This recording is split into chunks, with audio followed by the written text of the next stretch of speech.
Evening, everyone.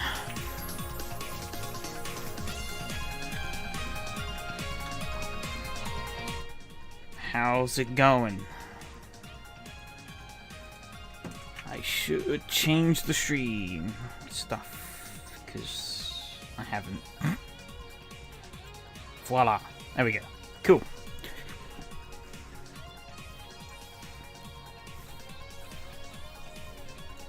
I think I am the only one here at the moment.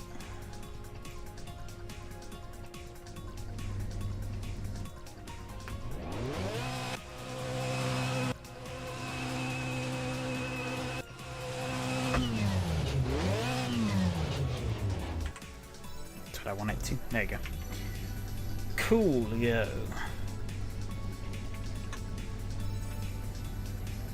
Yep. So we are out here once again for some more Skoda racing. And then the follow-up with the Formula 1s afterwards at Assen. Should be a couple of interesting races tonight. Then GD3, which I think is at Laguna Seca. I could be wrong. Oh no, it's Spa. I just checked. Whoops. Laguna is wrong. Will we get a grid for that race? Who knows? That's why I always put a question mark there. But it's Spa, so we should. Right? I guess the bigger question is if I even want to do it. Nah.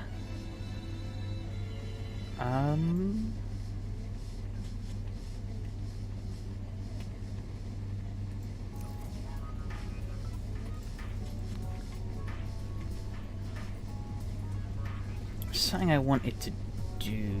Oh, yes.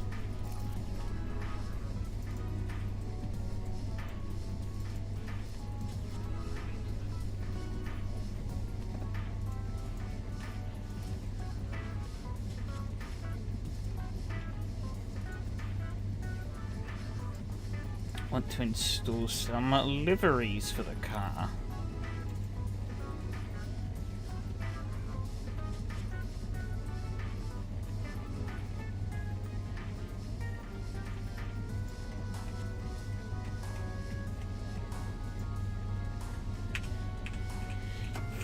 TMM Skoda. Paste those bad boys in there. And that'll be that.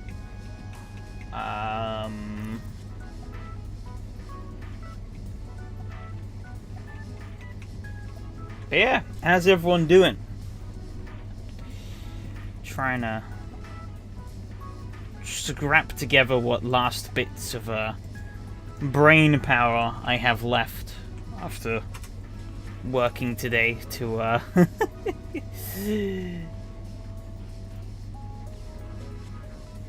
what'd you call it?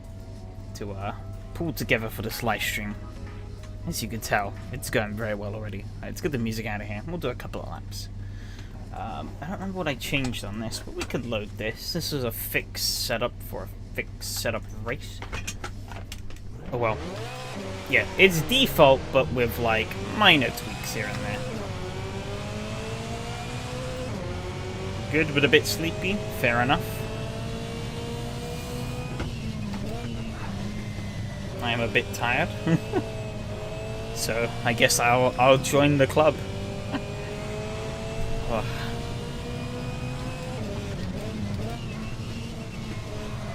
Now time to try and remember how to drive this car around this track.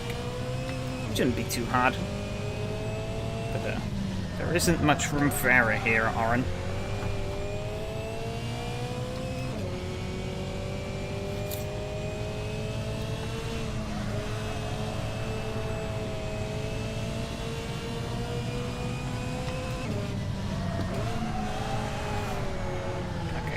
I need to go and... I don't even know why I went out with this setup. What am I thinking? I have the... where were we at last week? Donington. Yes. I don't think I really changed it much from brands, but I'm going to reload the Donington one, because it's the most recent incarnation. Oran Park. Scroll back down to that. I'll just save that there. 110 I think is a little long.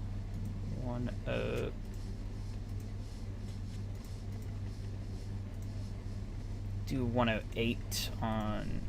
we can maybe try 102, see how that fares. Braking stuff is all good. Gotta do a little bit more driving now.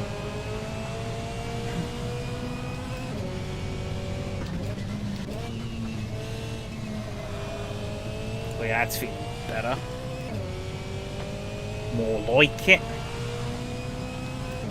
Not sure if the car is maybe a little too loud on my end though. Might bump that volume down to 2 rather than having it at 3. I know the stream has like reduced sound, so it's probably a bit quieter for you guys.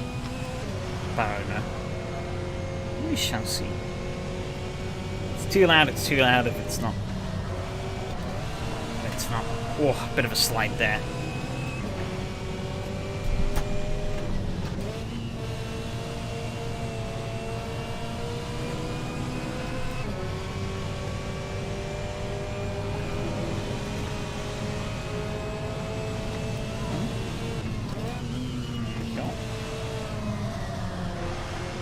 Final corner, always quite tricky at Oran.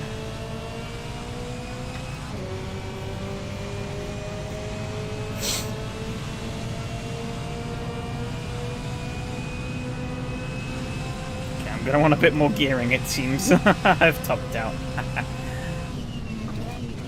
Oh, this first corner is not the easiest either.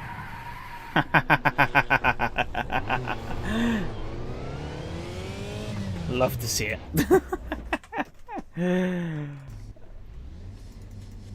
Okay. I want a little bit more gear ratio. 108 should cut it. A little bit more, but not too much.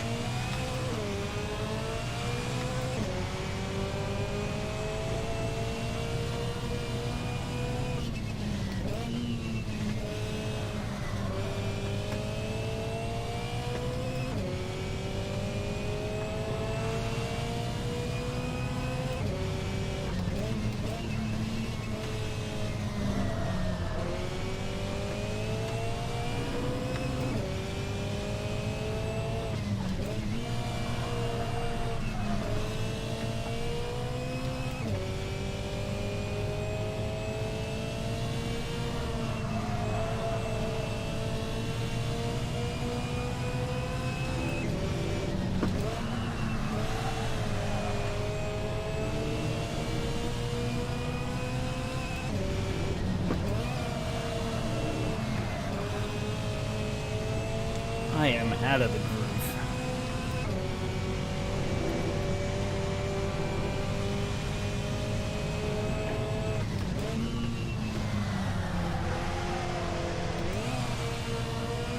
Slide on through that final turn. Not the best way to exit, but it's a way.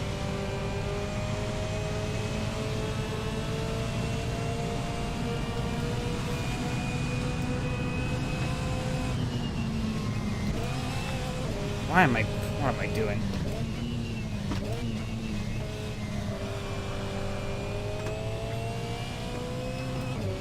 I'm not thinking at all.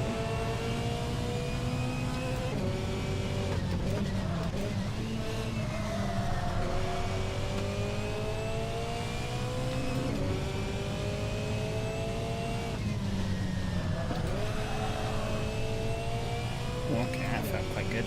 Maybe a little wide on the exit though. But I can easily rectify that by just turning more.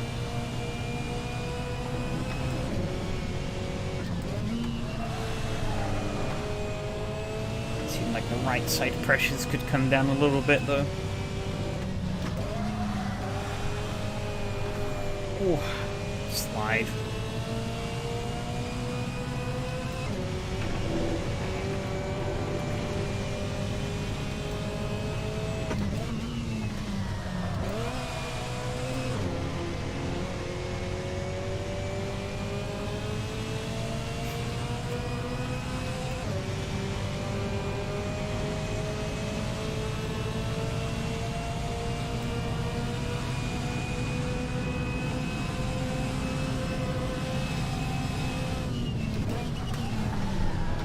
got the brakes too early. Christ. Alright. Held it though. We're good. Need to remember that first corner, get on the brakes a little bit later. Because I'm not getting happy breaking into there as early as I just did. Yeah, it's a bit more like it, I think. Just a little lift over the tunnel, maybe a little too much of a lift, but that kind of worked.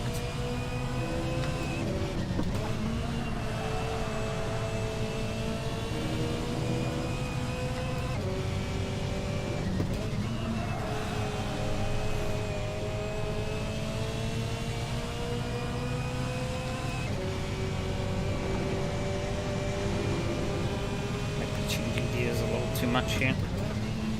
I don't know. Hard to say. Keep it in third through the final corner. 22. It's an improvement of about a second. I can do better. Lift off. Oh, it's still getting quite loose into that. It's first turn, or first major turn, should I say. Technically it's turn 2. That kink is the first turn.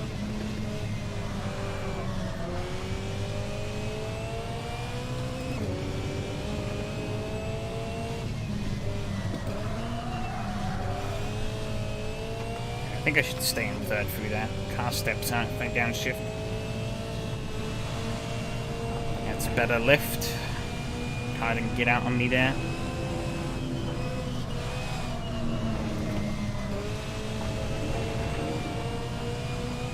Extend the gear net a little bit more so it's a little bit more comfortable to run third through this middle section.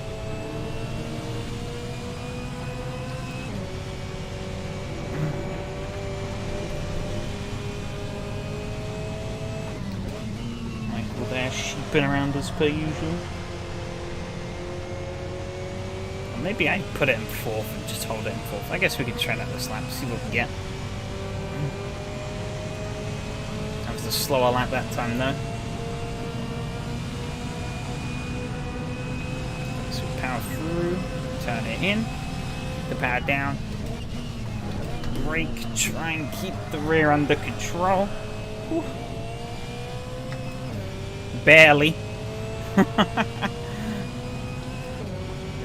Flying down into this hairpin here.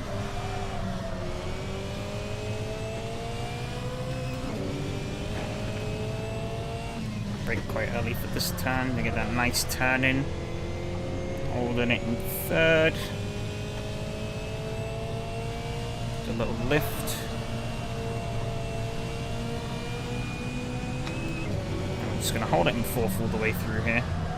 See what happens. It's a cut. Really not feeling great. Third's definitely the way to go. I think if it was just a tiny bit longer, it'd be better.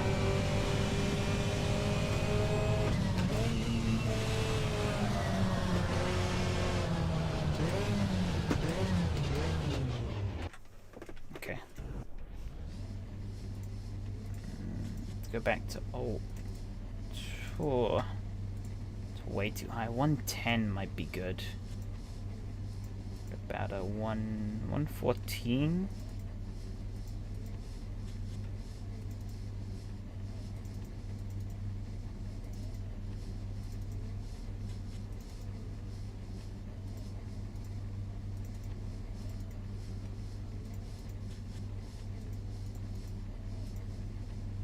Let's try 110.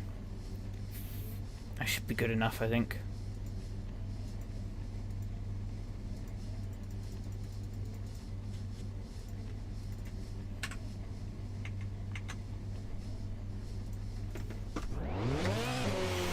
Okay, back on out we go.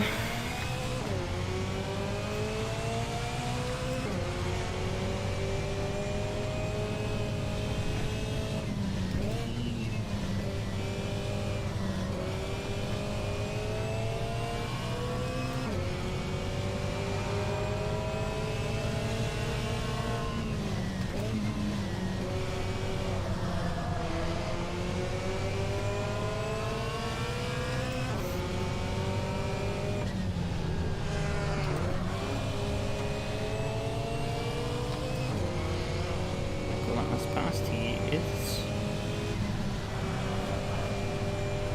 Bit of a slide there.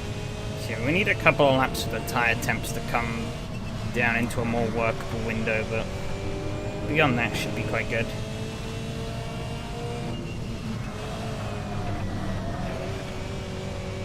Definitely a better gear ratio though. And just ride this entire section out in third. Pick up fourth for the straights. It means this corner is now definitely going to be second. Yep. Definitely second. There.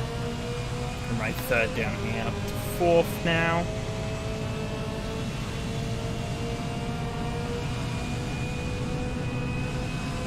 Yeah, it's pretty much spot on.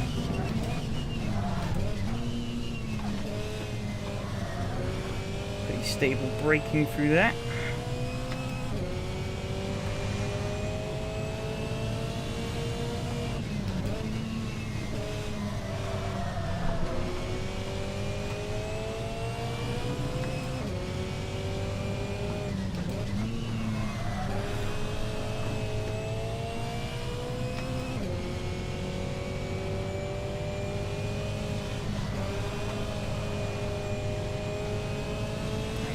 Keep it in third gear all the way through here.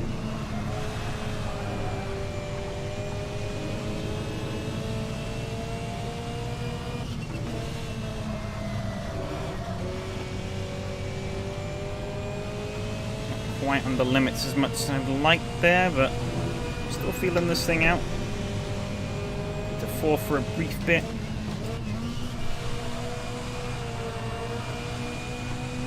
Diving down into here. Oh, so close to that wall.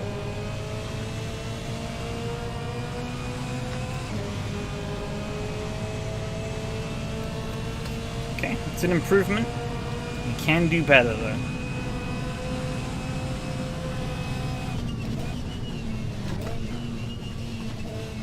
Definitely didn't get a couple of corners great that time.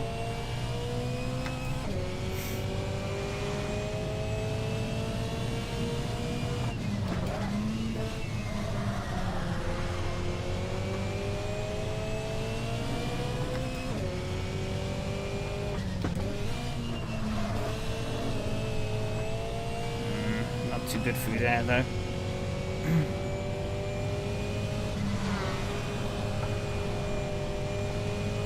A little slip.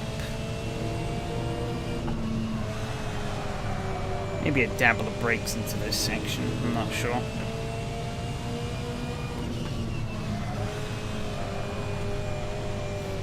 Maybe also into here too, just to keep the car a little more stable.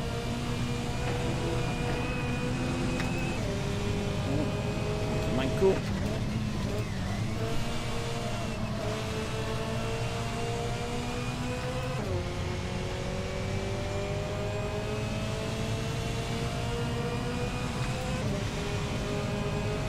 Wasn't a worse lap.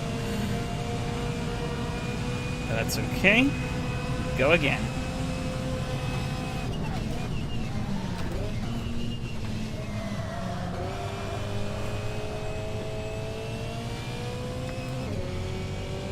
Down a little too soon, but that's fine. Love this track though. It's gonna be a tricky one to race at, but just turning laps around here is pretty enjoyable.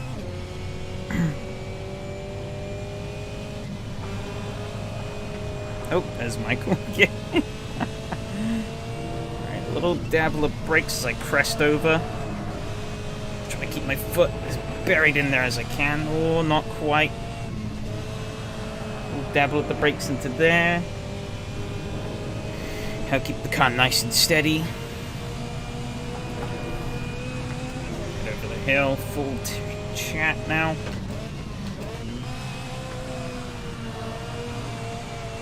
Much speed as I can through there. Maybe should have even been in third. See what we're going to get as we cross the line. 22-1. Still not great.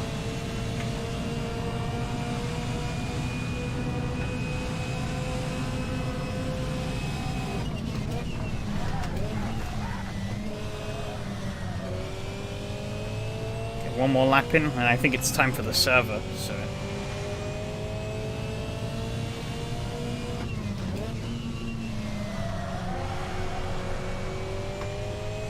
Let's see what we can do. This last little tour here.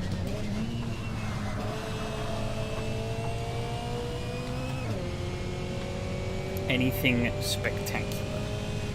Probably not, but... Gonna try.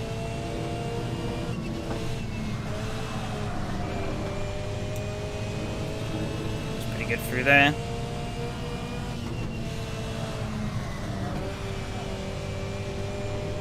feel like I might be losing a little bit of power through for that hill there. But maybe I'm gaining that back elsewhere. It's hard to judge.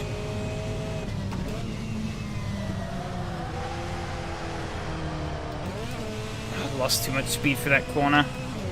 Not good.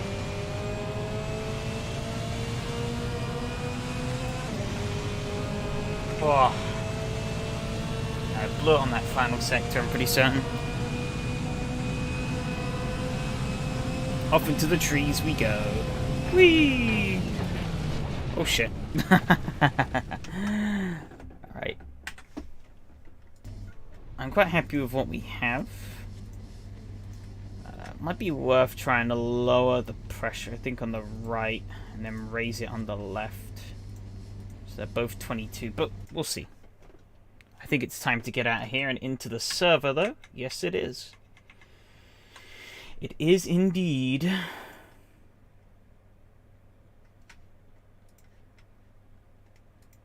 Fortunately, it seems like Adam didn't get back to me, so I will not be able to be running his livery. Hello, Forza Donut. How's it going? How's it going? 20 drivers. That's pretty good. Server should be going live any minute. I hope. Just see who we have. The usual suspects. And a few new faces as well. Always good to see. Definitely going to be a juicy one. Okay. Let's get that server queued up. I'm waiting for that ear splitting ping. Oh, nope, there we go, it's already up. Cool.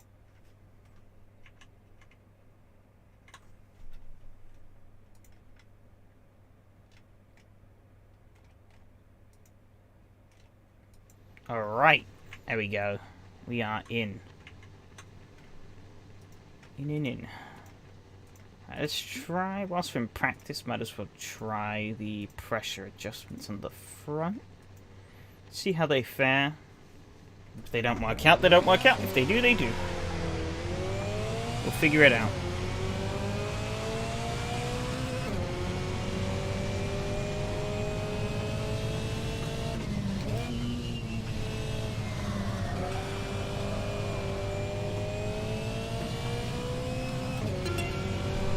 There's the splitting ping.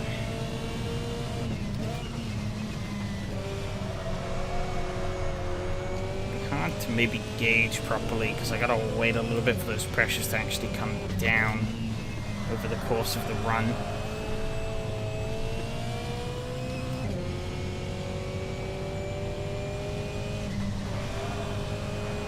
Yeah, 'cause at the moment, yeah, grip's low as well. That's gonna not help things either.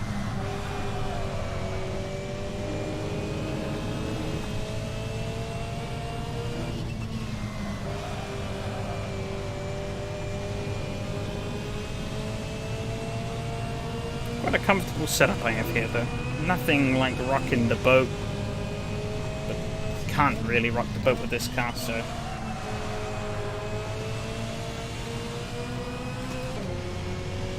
Makes sense.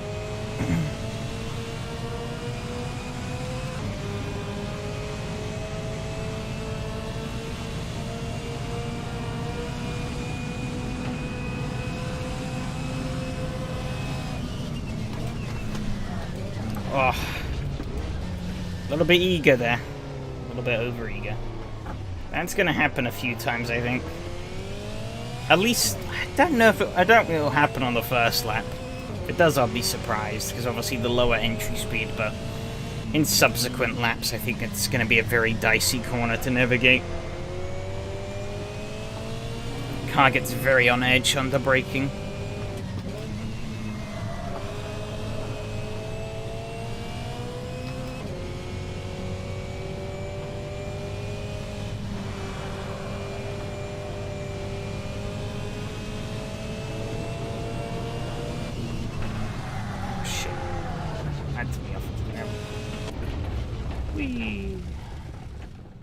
Stop it before you get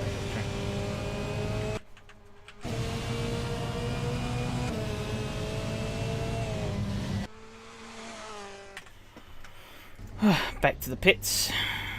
I'm just going to put the tyres back to what they were at. They seem to be working pretty I guess I could just load this up. Yeah, that's fine. They're working fine enough there, so we don't need to worry too much.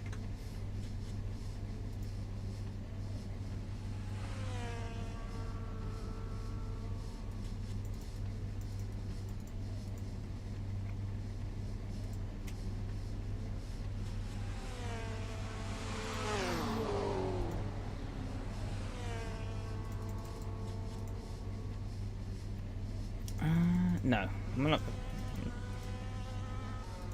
I don't want to change too much.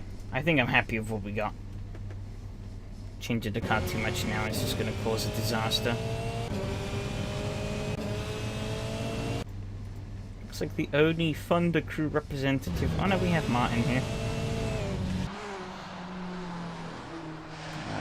Do we have... Nope. So just Alex and Martin this time from the Thunder Crew. Martin. Hanu, Mateo, Alex, Mihal, Mark, Tam, Lomari, Bear, Lexi, usual suspects.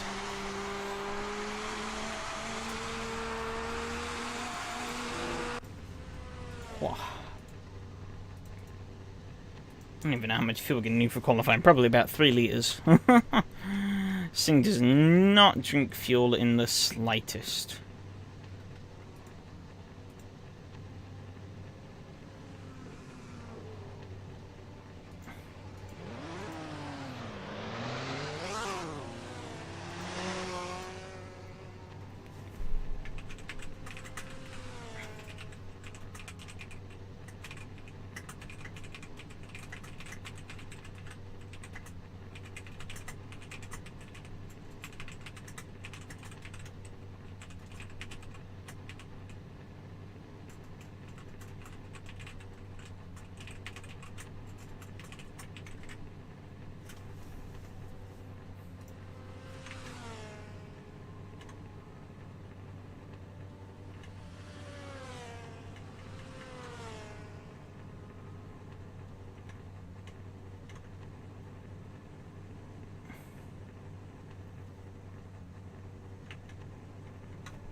Alrighty, qualifying. Going out instantaneously in qualifying was maybe not my smartest choice, but we're gonna roll with it.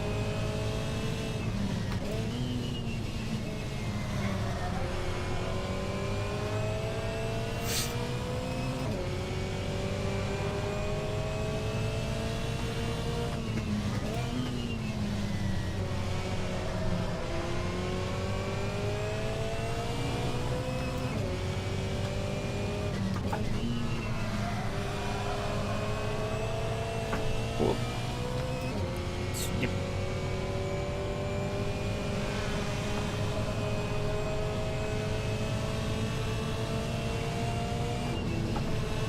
Dabble on the brakes.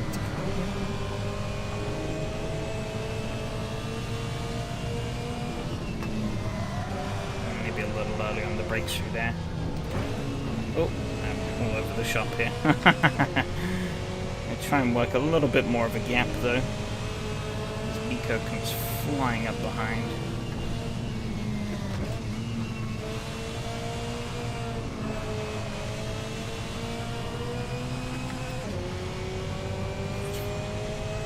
Don't know how good of a start for the lap this is going to be, but grip is low, so these lap times aren't going to be as representative as they should be.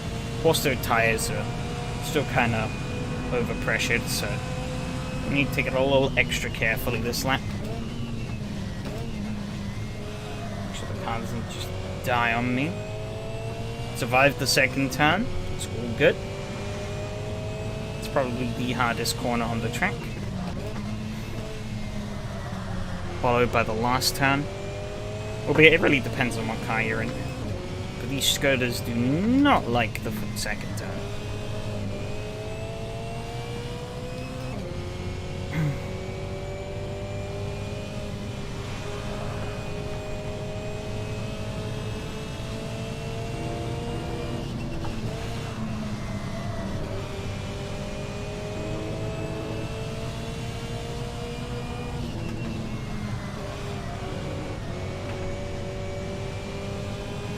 Could have pushed the throttle on a bit harder there. I didn't.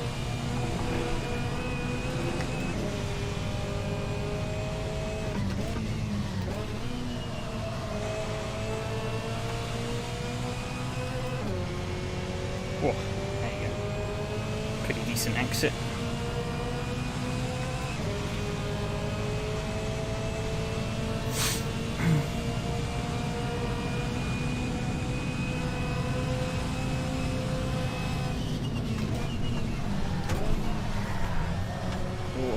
Not get on the brakes at a good time there. I seem to hang on to it. Good enough provisional pole of that opening lap, but that's not going to stand. Unless through the power of some crazy shenanigans. People are definitely going to start breaking down into the 21s.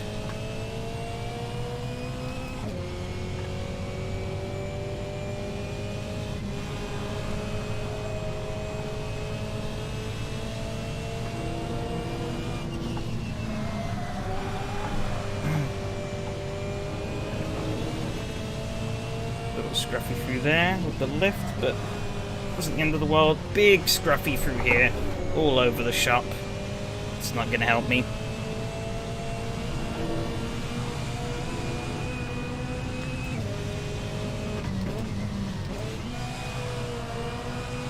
Track's already gripped it to 99% though. Oh, it's not helped me either. Fucking hell, that was an atrocious lap. 23-4. Oh, disaster. Yeah, but it still puts me second overall. Oh no, it puts me down to third now. Oh. Not good into turn one. Not good at all.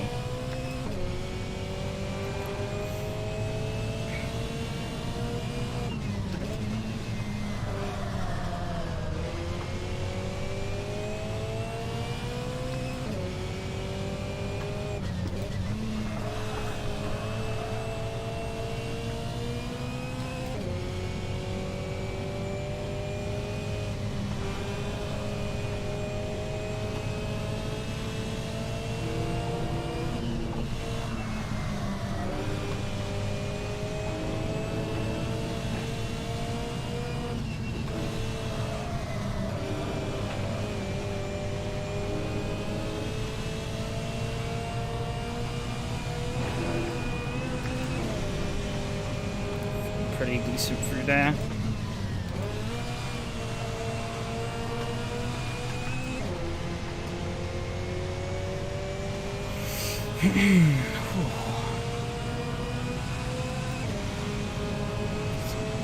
I think that opening really screwed that lap though overall. Not good.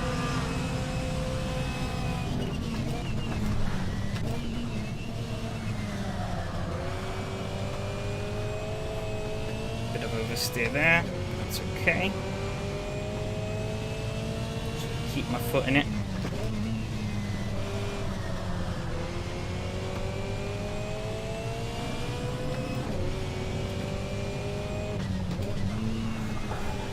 too much oversteer there. Oh, out in the gravel. Not good. Ah, shit. Okay, I'm losing pressure on that front, so I'm going to bump that up. I can shrink that down to just 2 liters, I think. I'm going to drop the brake power down a little bit. I don't need as strong of brakes as I currently have, so having weaker braking is definitely going to be a plus for me, I think. Not a great pit exit, though. I really thought about that. Sketchy that pit exit is. We could definitely at least improve my time. Definitely at least do that. Even if it doesn't gain us any extra grid spots. At least it will help us secure P5 for the race start.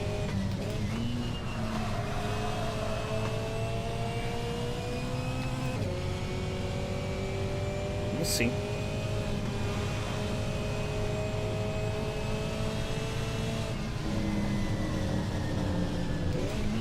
Alex is going to let me through, okay. Right, thank you, Alex. Wasn't on a lap, but take the free pass, because I'm assuming he threw his away.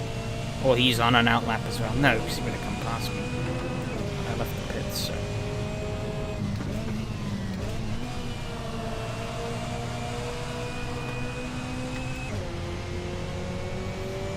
Decent exit.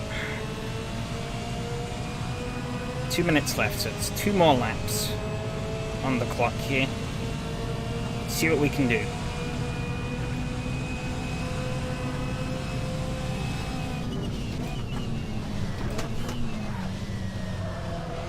Oh, great, again into turn 1. Oh, Alex got it wrong though. Pretty big time.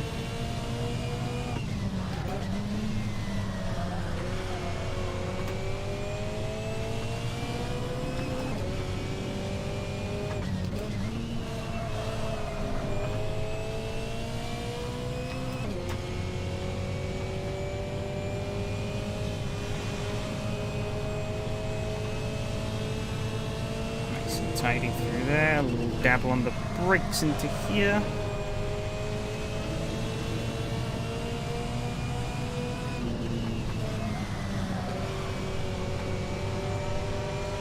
Full power on the throttle.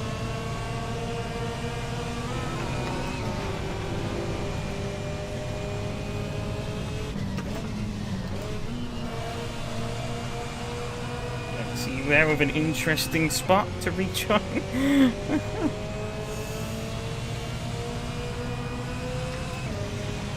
There we go, it's enough to put me on provisional P3.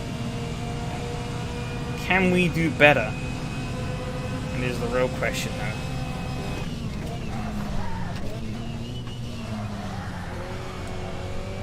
The answer to that is probably no.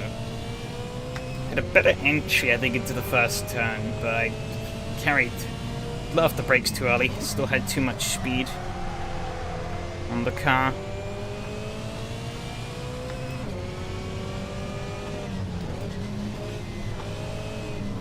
I'm gonna run into that curb there, as well as the traffic. I think this lap is a lost cause. Michael has binned it into the wall there.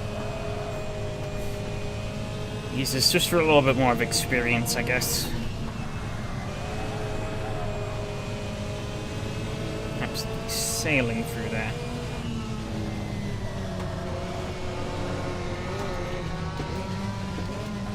Back out of it. In too much traffic. I think I'm gonna run 94. Middle ground between those two. I think it's definitely the more valid option. Right, so let's go do 31 minutes, that's way too much. I guess if I put in 8, that's going to cover me for 24. That's good enough.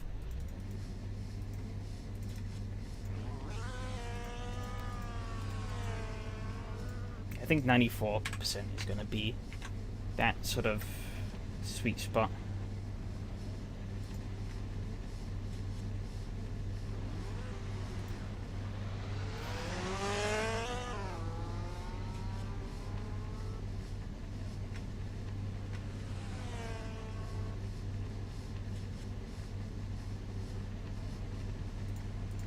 I am still third place.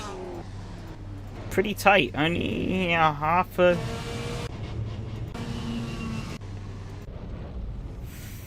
Top 5 is separated by 7/10. Whew. This is going to be a tight one. Very tight.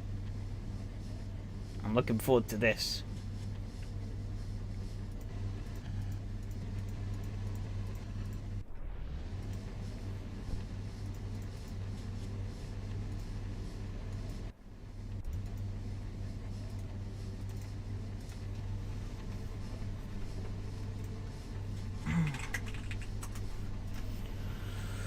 Whew. First race of the night. Probably the most competitive race of the night.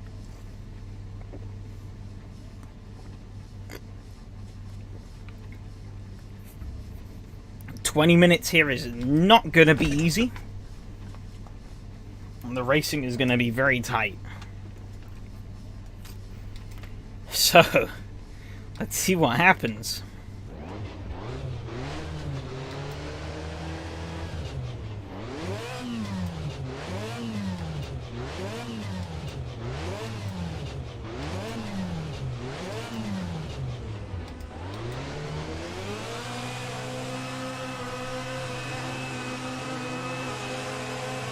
Six lights are on.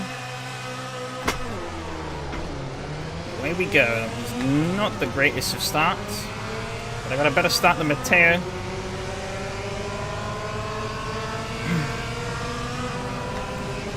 It's going to put me into an interesting spot coming into turn 1.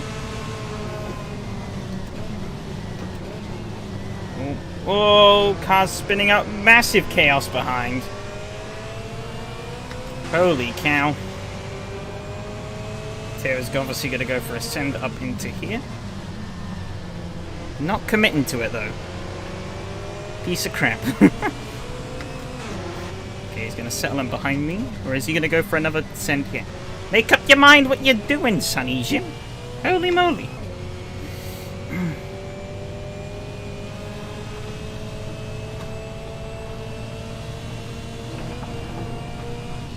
You're back out. You're either in it or you're out of it.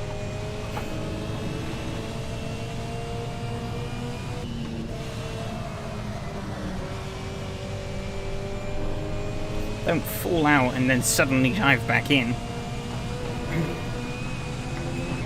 It's asking for a crash.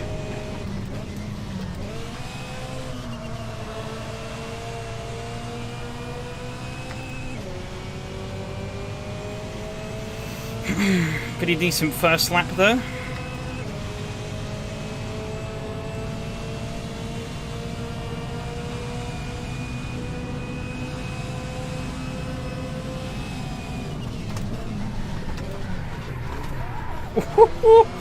Not a good entry to turn 1 though, but I held it.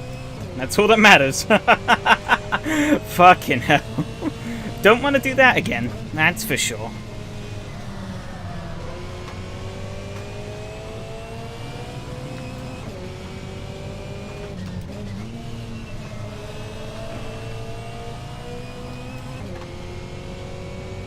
Bear is in my sights ahead. Can I catch and pass him? That's the bigger question. It's going to be tricky.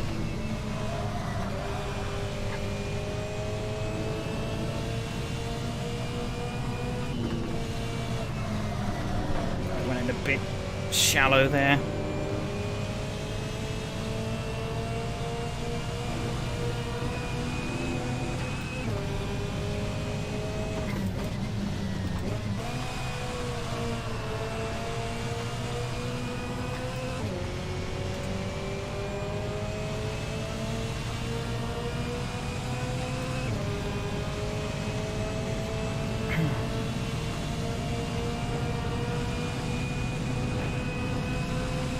Fastest lap of the race, even with turn 1 blunder. Almost did the same again, but I was able to correct it. This car is super sketchy into that turn 1 braking. It's actually kind of ridiculous. The brake bias is working quite, or the brake power, sorry, is working quite nicely though. Really don't need 100% brakes, so Got a little bit of a wiggle on there. It's drawn me in a bit closer.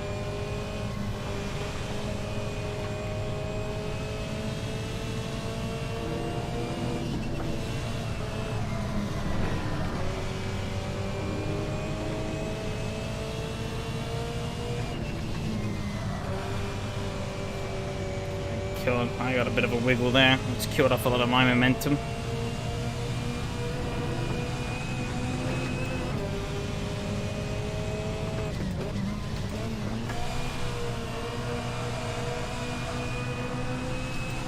A little too aggressive through the final turn. Shucks.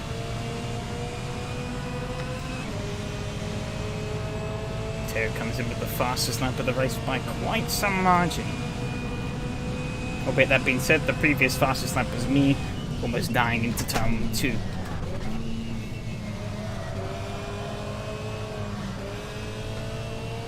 Car definitely seems to be very sketchy into turn 2. Just something I'm not a huge fan of. But it's the hand that I'm dealt, so I'm gonna live with it.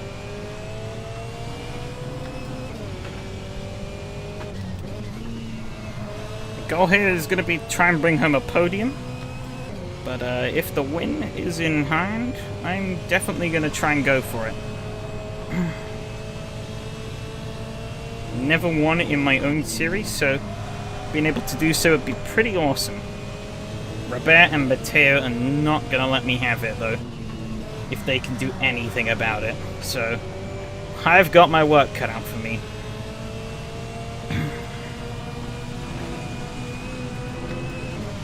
And eventually, by the looks of things, I'm slowly becoming the middle of a Skoda sandwich. Absolutely ragging it over the curbs. That was kind of nuts.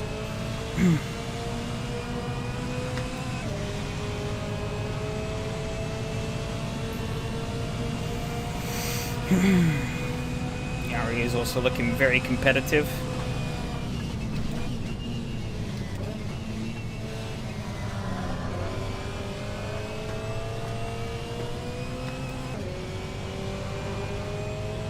Keeps closing on in.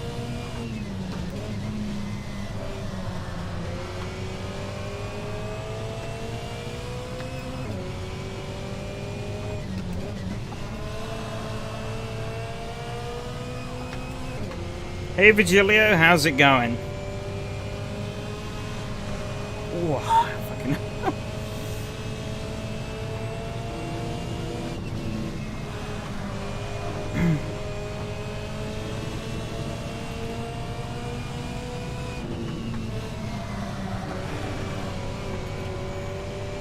yeah, I'm a bit tired, but hanging on in there. Trying to survive this race. Don't think a win is quite going to be achievable today, but I think I'm definitely set to hang on to a podium if I can not make any mistakes. But I think Matteo is looking a bit too fast.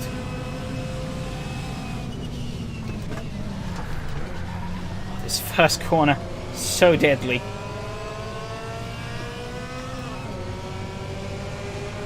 Robert did not get it right at all. So I properly closed up on him now. Takes such a nice flow, yeah, it really does. Not easy to pass though. You've really got to work for those overtaking opportunities. Can't just sling it on in and hope for the best.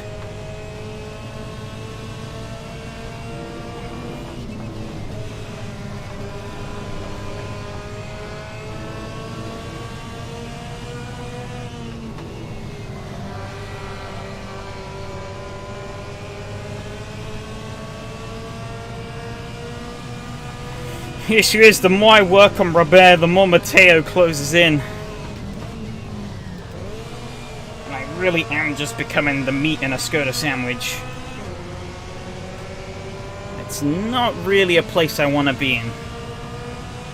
Yari isn't making that much of a head wave at the moment, but he's definitely lingering around. He's not falling away at all.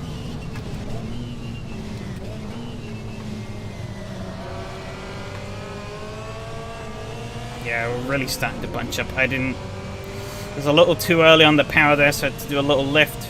It's really put me back into the crosshairs of Matteo. This corner wasn't great either.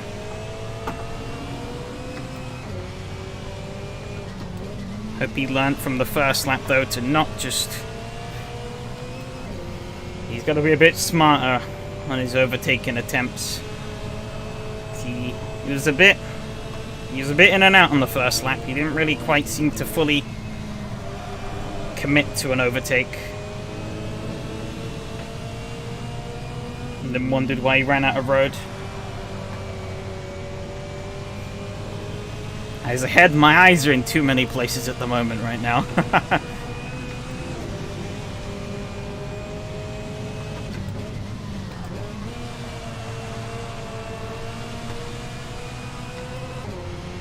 Oh, Adam's pit. It's unfortunate. Bear put in a very good lap there. I did not put in a good lap. That was pretty scrappy from me.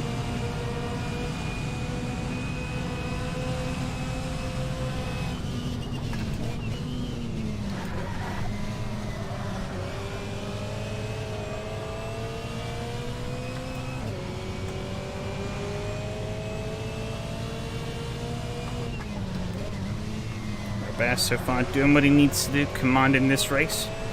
We're over the halfway mark now, though, so time to... Heat's going to dial up a bit more, and that was not a good corner from me in the slightest. Oh, car really was trying to get away from me a bit there. Not what I wanted.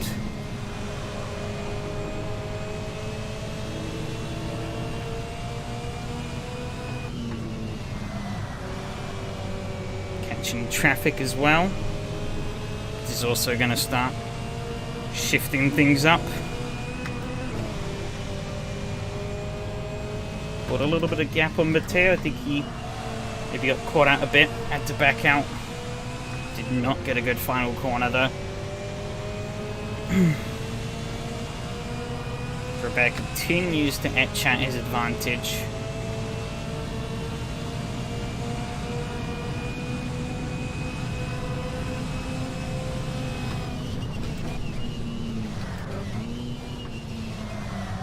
Oh, Matteo's gone deep.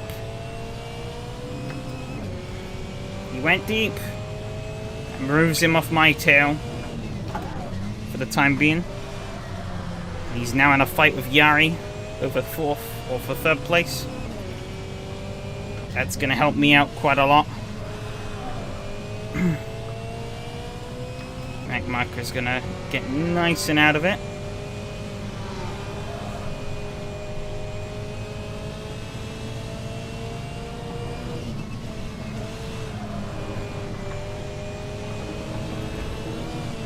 Yeah, give me a little breathing time until he's inevitably back on my case again. But he has lost, they've both lost a lot of time and they're still in the heat of the battle.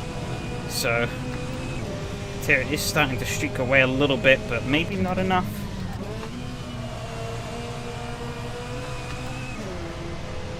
I think it was a bit of an early gear grab. We'll see. Didn't seem to lose too much time from that. It's faster than Robert that lap, which is good.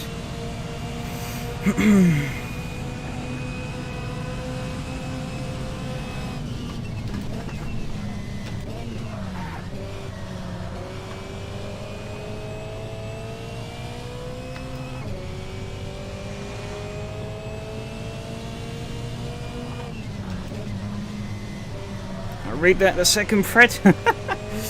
Tim's getting harassed by a backmarker and it's quite salty. Oh no. That does not sound good. Is that Robert's Uniline? Weird one at that last corner. I don't know. But I also know Robert is the kind of guy to take rather unconventional lines. I remember in the A86 Championship he was sliding all over the place.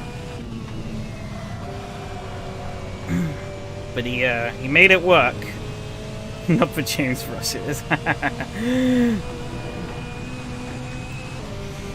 I've gained a bit more there, but he might just be measuring that gap.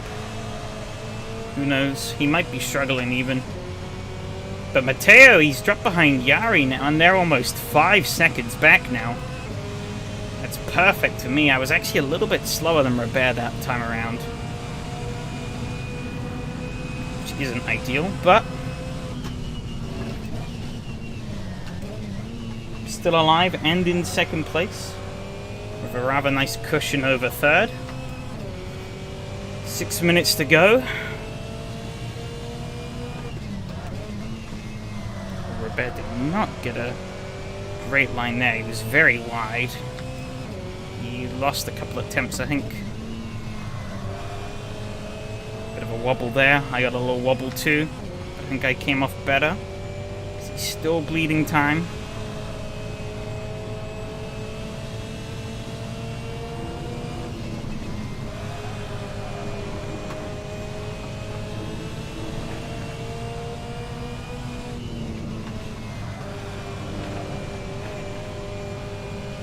Still gaining, yep.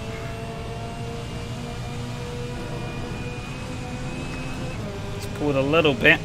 Maybe down to gear ratios. Got a nice little slide on through that final turn.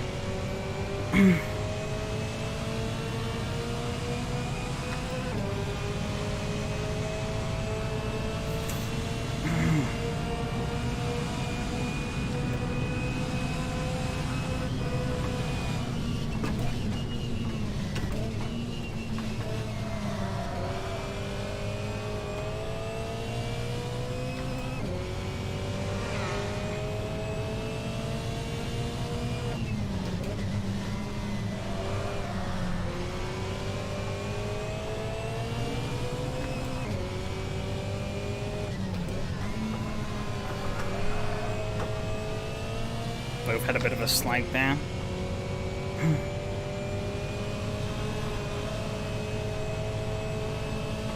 think he might just have the advantage over me that he needs to be able to hold on. Still 4 minutes, so we've got a few laps. I got plenty of fuel.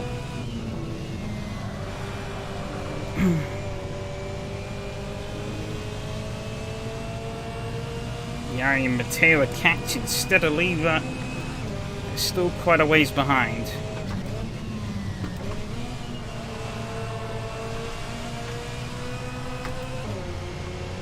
That's a much better run for that final turn.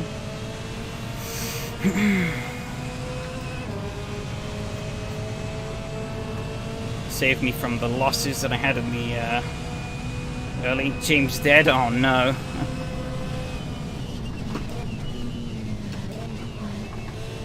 Thank you. That was pretty nice. 3 minutes to go, so about 3 laps left, I think, in this race. Laps are a minute, low minute 20, so we could definitely hit lap, or a third lap before we time a 0.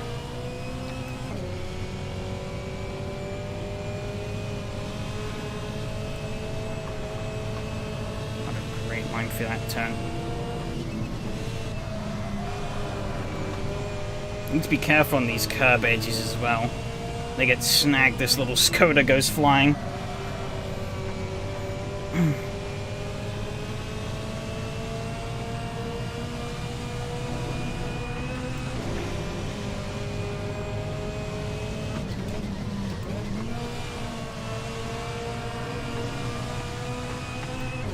Bit on the curb there.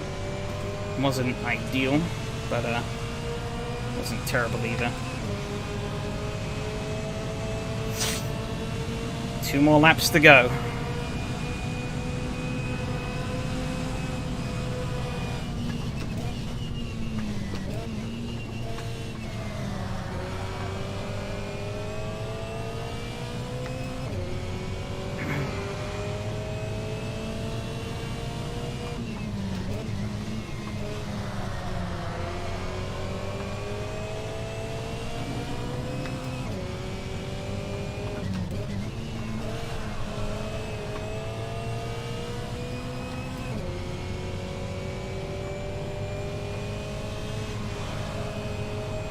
Stanza Bear's got this. He's streaking away on this lap. Let's see what I can pull back in this sector. I seem to be faster through here than he is.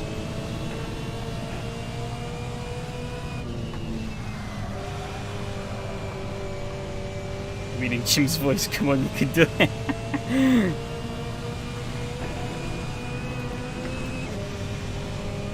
Nah, Jim would probably be calling me fucking useless. Get my spineless shit. Gotta put my back into it more. Alright. This is it. Last time around. The gap's bigger than I would want it to be. He stretched out a margin.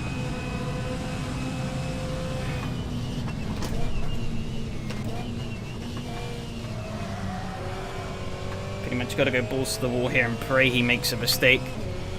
That's all I really can do. Catching up to another lapped car.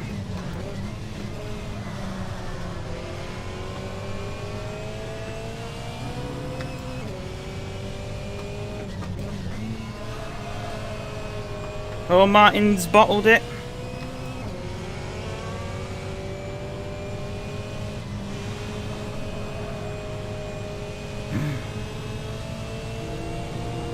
That's it, final lap. Timer's up.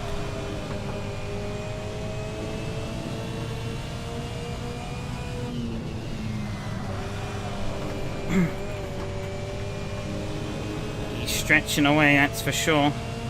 Did not have a good run through there.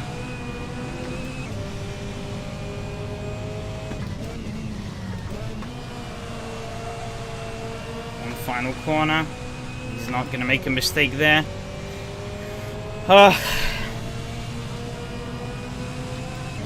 Wasn't enough. Wasn't enough.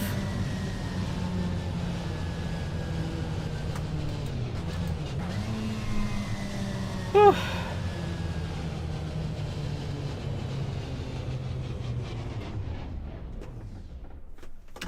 Cheers. Cheers, Virgilia. Ooh.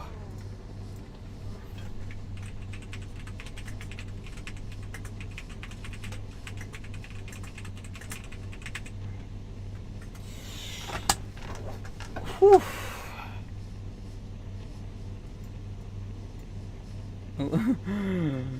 Fourth pole and third P4. Oh no.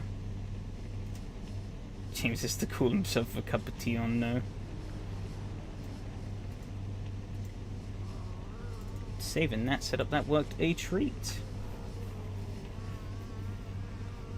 Ugh. Man.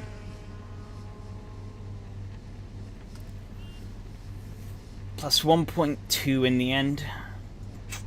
Didn't quite. Just not quite.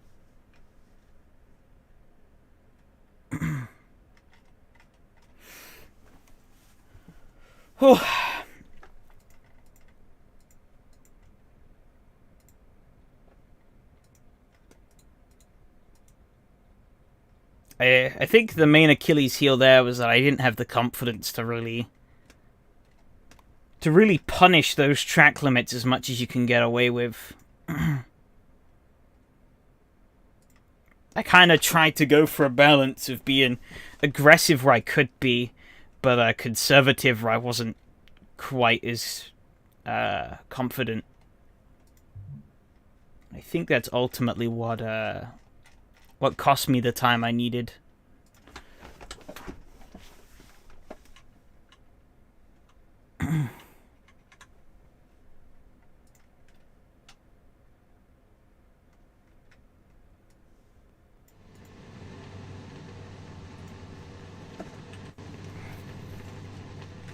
Hello, Alexi. How's it going?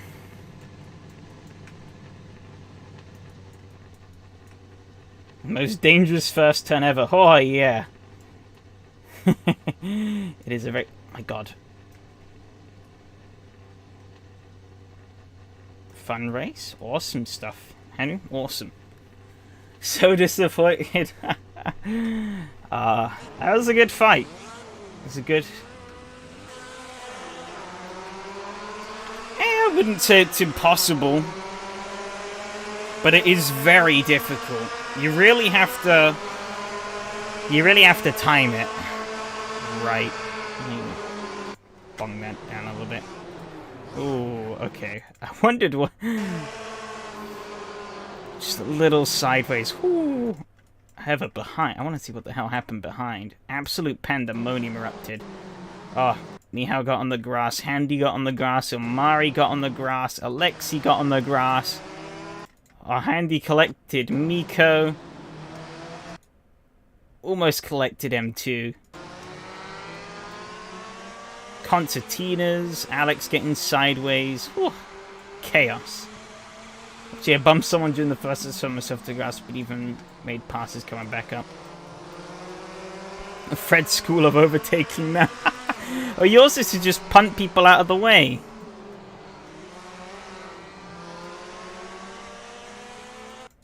Yeah, a little scrap let Robert get a gap. Gap that he wouldn't quite relinquish. Oh, yeah, this was... This was very butt-clenching. Coming into turn 1.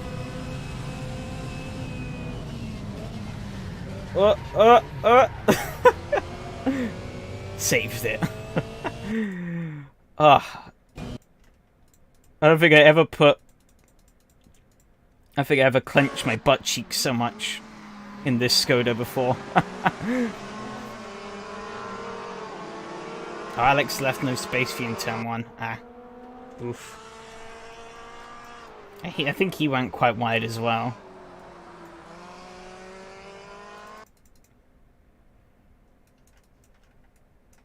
Yeah, had Matteo. Matteo was lightning fast.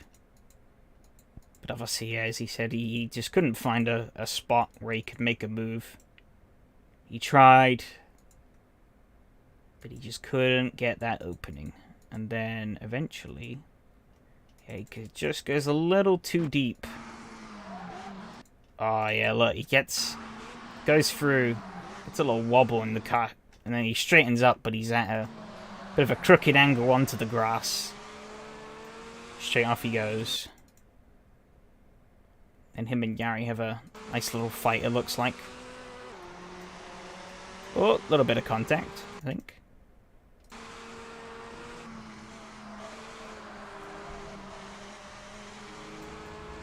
They pretty much had to get it sorted out for this section. Yeah, then in my case, tried my damnedest to catch Robert, but I also didn't want to really throw away, didn't want to throw away P2, and I also wanted to win, so I was kind of stuck in a bit of a spot, and I tried, but it just didn't quite work out in the end.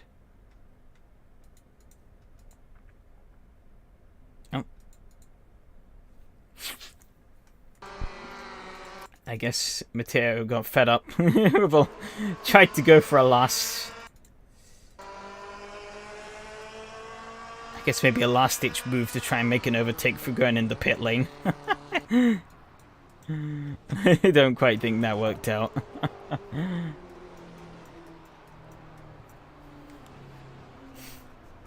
So scary to follow someone into turn 1 and 2. Never know where people start braking. I don't know, maybe further back in the pack it was a little bit more, but I think... I mean, to be fair, while I don't usually do much practice for these races, I have actually run this exact race before, prior to SRS. I kind of used it as a little bit of a guinea. I ran it with a different community as a little bit of like a guinea pig run. Also because I really like this combo. It's good fun. When I was sort of like testing out cars and tracks, I was like, you know what? I'll throw it into this community pool. Because they basically give me the autonomy over picking the AC community combos. And I threw this one in. And I got to race it. So I had a bit of... I came into this one with a bit of knowledge as to how to attack the track. Didn't quite get it right sometimes. This was obvious here. But I think that the trick was that you lift it off a little bit through turn 1. And then as soon as you knew the car was settled, you then kind of jumped on the brakes. At least, that's how I felt.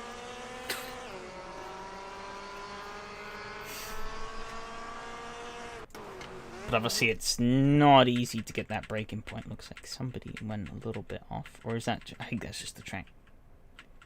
Map not aligning. Ooh. Ado and Miko have a little bit of a battle. Maybe not. I think Miko might have just binned it.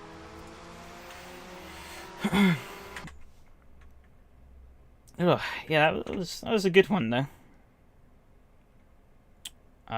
Make sure I am pretty certain I did just register for the F1 race, but I will go and make sure. Yes, I am registered. Cool. We got people flooding in to fill up the roster. We're at 9 so far. Still 10 minutes left on the registration window. Oh. Weather was pretty rubbish today, but it seems to still be relatively warm, which is interesting. Let's see. We've got 2 people registered for the Spa race later. We'll see how that pans out. At the moment, we can go and quickly check the results for the Skoda.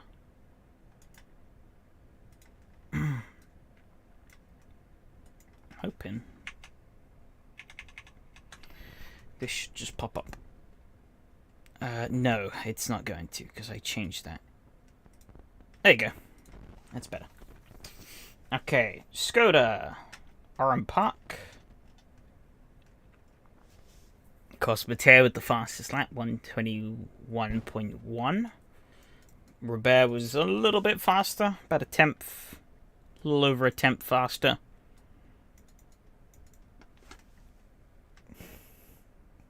Oh, bloody hell. I actually was faster than him in the first sector. It was the fastest. It's pretty interesting. No incident points from me. Had that tiny tap with Matteo into the first corner, but I think it was such an insignificant one that it didn't really matter. Miko with the most on 4. Handy, Donat, Michael, and Max with 3. Most of the grid seemed to get incident points, but they're all pretty low numbers, so not too bothered about that. But oh, that chaos in the first lap. That really jumbled the order of things around. And then some people got to climb back up. Lexi had a bit of an adventure through the field, as well as Hanu. Coming back up. Who's this purple car? That'd be Miko, yeah, coming back up into, or just squeaking into the top 10. Ilmari with a good recovery as well. Let's see. Mihal as well had a pretty good recovery. Solid P6 after that. Who was the most stable? I guess Robert was. He started second, jumped Matteo. Matteo got a horrible start. Instantly lost 2 places on this, on the start even.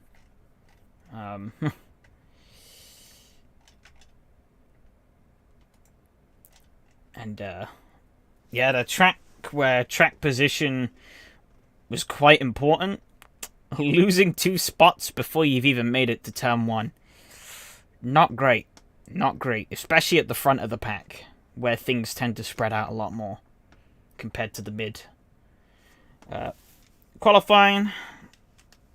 P3 overall in qualifying. I was P5 in lap times in the race. So some really fast lap times getting thrown around. But that's pretty big swing though between the top and P10 in both. Both of them are about 2 seconds swing, which is quite interesting in the top 10. Guess it shows the difficulty of the track. Kinda. A lot of people maybe weren't as confident to really push the limits, much as they should. Championship standings overall though. Robert with his 2nd win extends his championship lead out to 20 points. That's looking pretty good.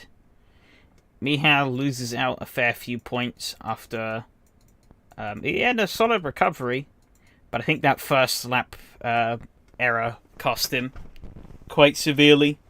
Maybe could have been up in the running.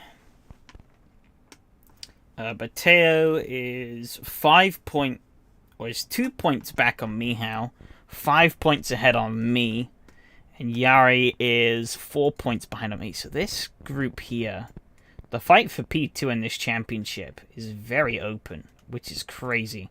With 2 rounds to go.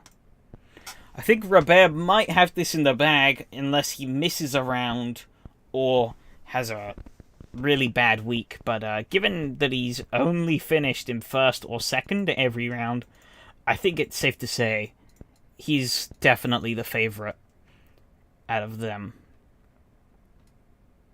Miha and Matteo have obviously a win to their name as well,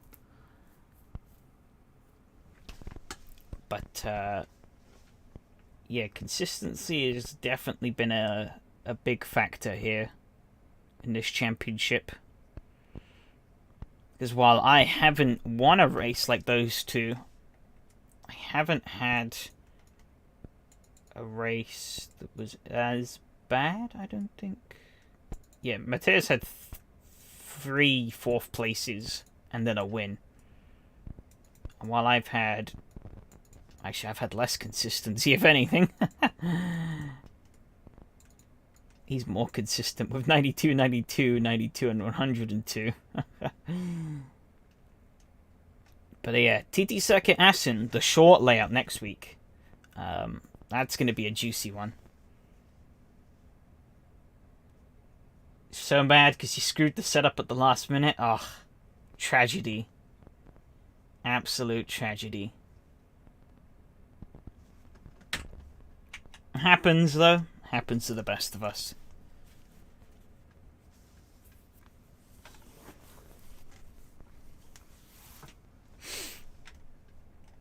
But I was quite happy with the gearing that I had configured. So I can't really complain too much there. However, I have a few minutes until the server goes live for this race, so I'm going to quickly nip to the bathroom because I have drunk too many fluids. Cannot get into the 120 more anymore. Ooh. Anyways, yeah, I will be right back. 2 seconds. So you can Google at these results, I guess, for a little bit longer.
Whew, I'm refreshed.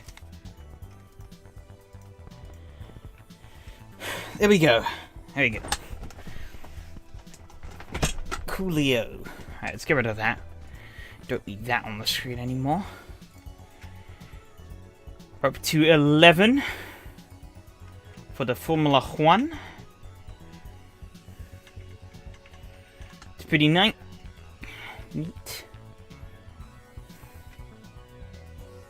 I can't do English.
Whew.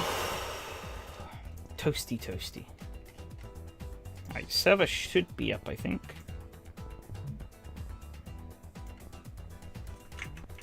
No clue how this is gonna go. No clue. Probably gonna be chaos, because it always is. But we shall see. Ferrari took the dub last time. Will Ferrari take the dub again? Not in my hands, that's for sure. But maybe in Matteo's. It will again.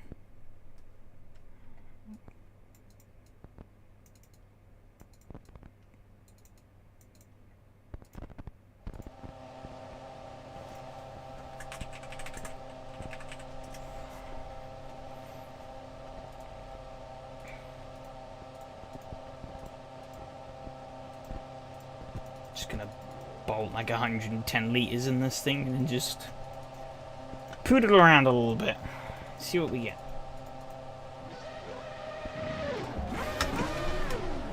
Not the camera I wanted it. Okay, there we go, that's better. Probably should have lowered the brake pressure a little bit, but we'll figure out when we get out on track. The hard way. By spinning and locking up. Oh, the understeer is immediately present.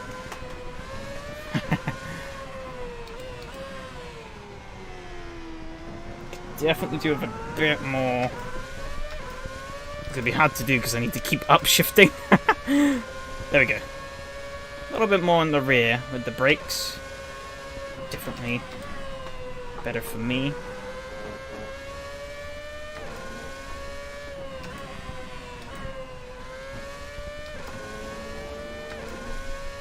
Gotta try and get back in the groove of driving this thing.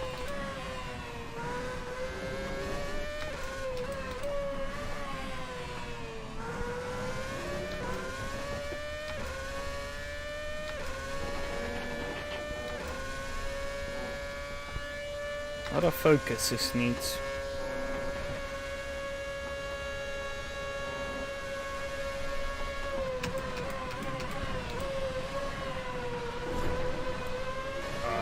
Got that chicane wrong. Last time I was here, I was racing race from ZimX5, so safe to say this is quite a departure from that. Oh, bollocks.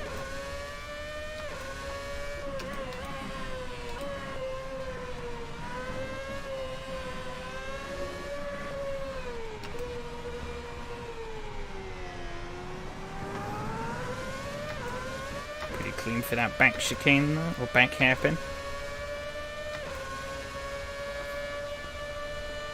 Not really a chicane.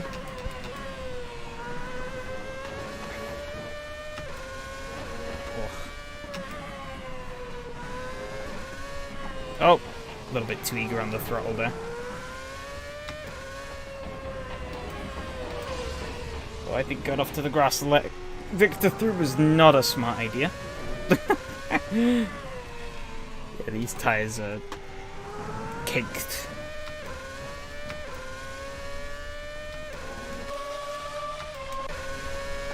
Whee! Send these tires flying. Might as well. Any client side it, so I'm already screwing myself over by removing them. I cannot get it rotated enough into that chicane at the end there. I think I maybe need to brake a bit early.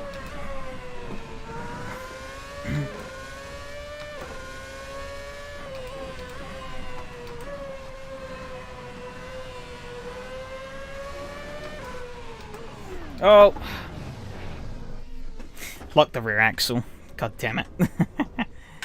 Let's get it back into the pits. I want to reduce you. I think about 98. Drop you down to 52. Fix setup so nothing really else I can change. What are we getting? 26 minutes on 110 liters. I guess I want to take out quite a lot and then shove it on a set of softs. 4 minutes, not quite enough. Put in about 40. It'd be more than enough. Yeah, 9 minutes. Take a bit out. We don't need that much. 30. 30 should do quite nicely.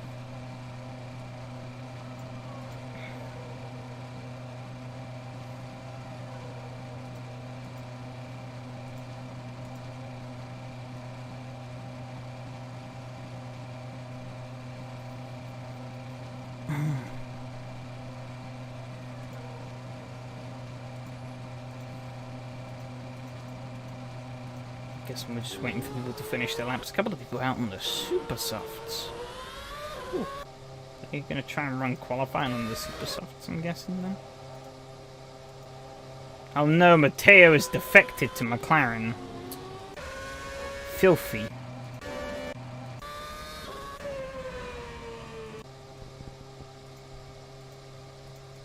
Absolute filth.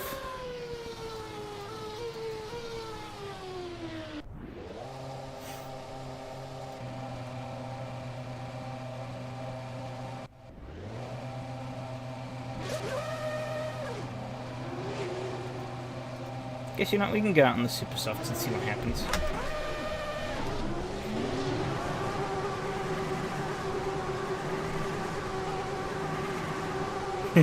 Hello again.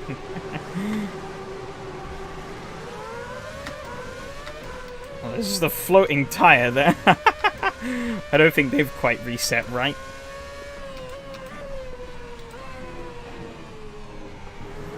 So yeah, given that we're on Route 4, I need to start thinking up of ideas for next season. I have a few concepts, but I need to decide which one I would want to do more.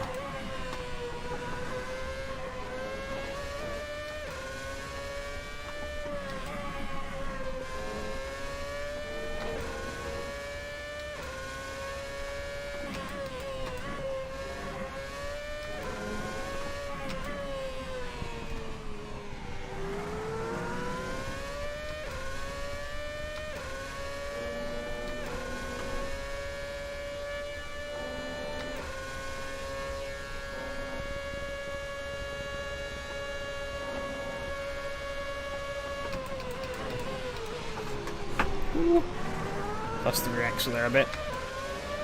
Almost killed Matteo. Coming in to start the lap. God, this thing is so fast, you barely have time to fucking think coming into these corners.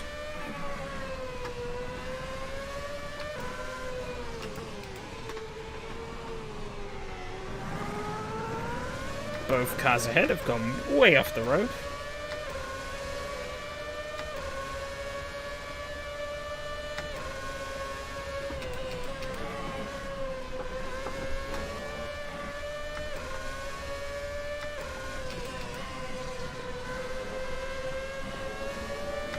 Thank you. Shit.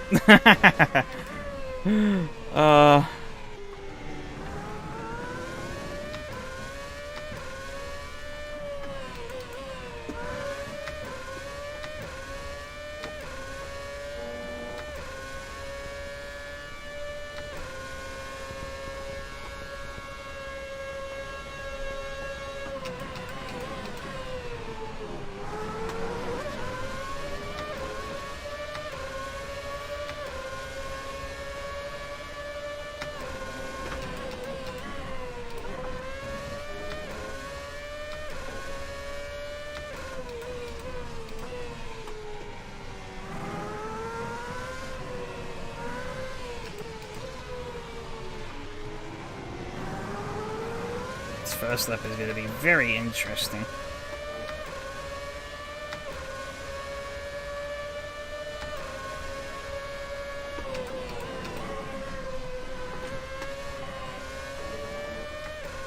Forget just how understeery this car can be when it wants to be. So much grip, but sometimes it just really doesn't want to rotate, especially when behind another car this close. So I'm just gotta go park it in the gravel. Back to pits, jump back out, hopefully in a bit more of cleaner air. I don't think I'm gonna get that.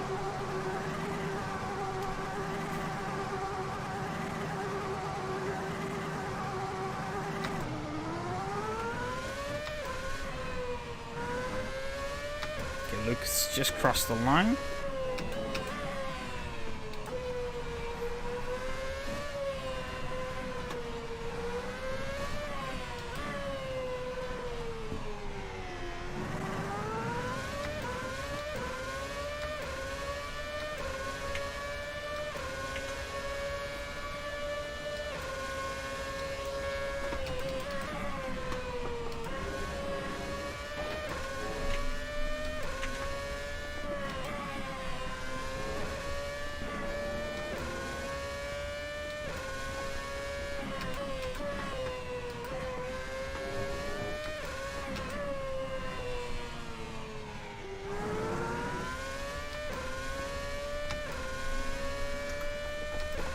I'm going to pitch the brake bites a little bit further forwards.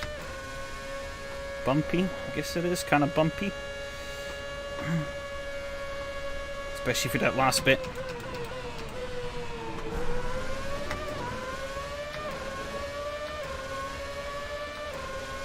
Here we go. Actually going to get a lap in this time. I hope. Otherwise I'm going to be literally starting last.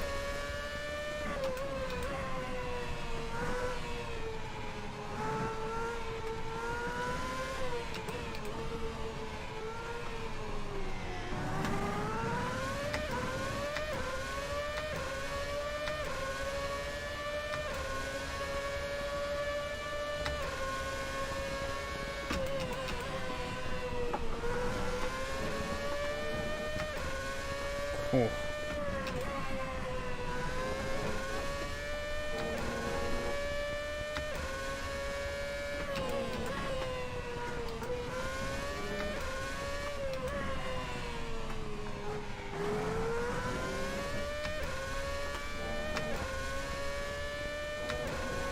Cooking that front left a fair bit.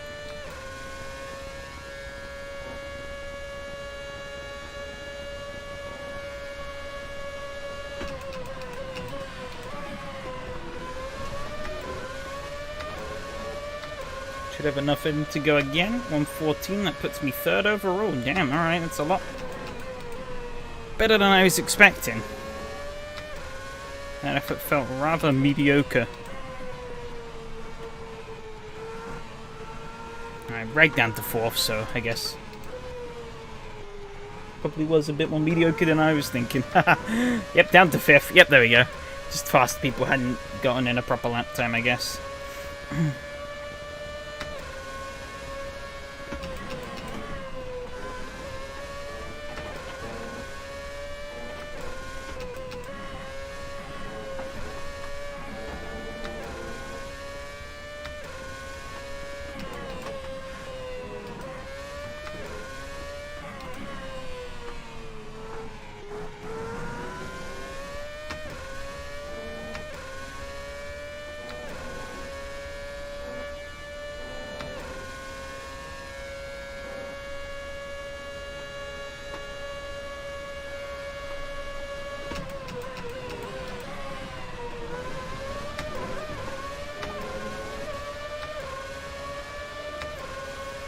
Back up to P3.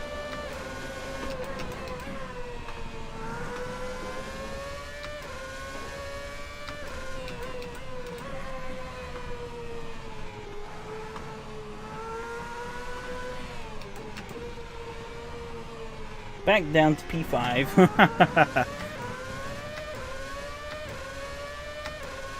Love to see it.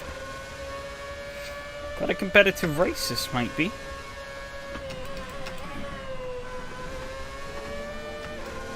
How these lap times are chopping and changing. Oh, just a little too wide there. It's going to be it for my qualifying, yep. Actually, oh, it won't be.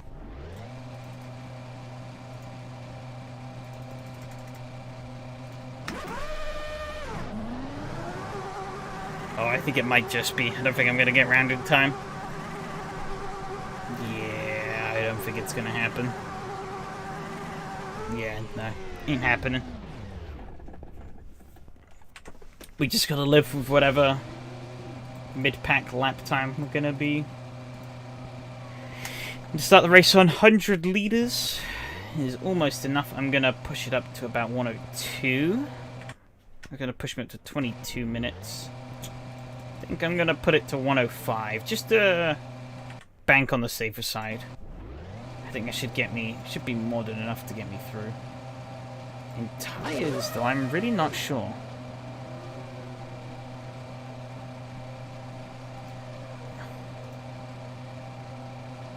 Just for luck, Miha, I'm gonna need it. 12 laps is 52. That's on the mediums. It's saying they're only gonna last 12 laps. That's not promising. What about the hards? Hards are saying 13 laps. Well, we're gonna be doing a lot more than 13 laps. So I think Pro Tires is pulling me a bluff here. It's saying on the Super Softs. That's saying 21... Oh, no, 12 laps, okay. I was going to say 21 laps on the Super Soft. That doesn't make sense. That's saying these can do 12. But these can only do... They're saying these can also do 12. That does not make sense. I guess we'll just see what the rest of the grid are going to take. And we'll kind of follow on with them. Hopefully, I don't make a bad choice. It's very easily done, though. Currently in P6. Michael is the car behind me. Victor, Yari, Alex, Matteo, and Lucas are ahead.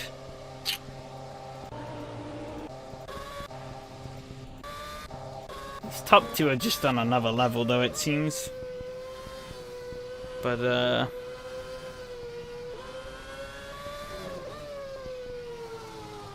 middle group here could be quite interesting. It's quite tight.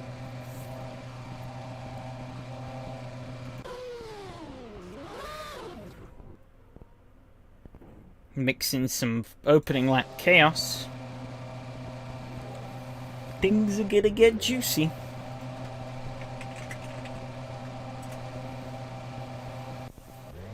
Alright, let's see what tyres people are going with. We have some softs, some mediums. Medium. I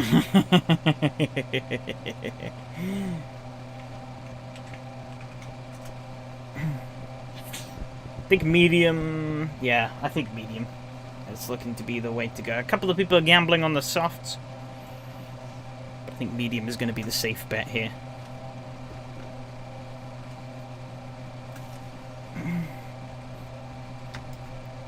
Make sure the car is all correctly set.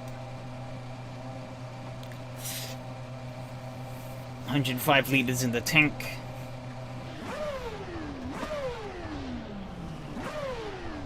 This is quite a tight grid, so this could get interesting. Oh, a couple of cars jump-started. Unfortunate Alexi and Adam. Oh no, I didn't get a good start there.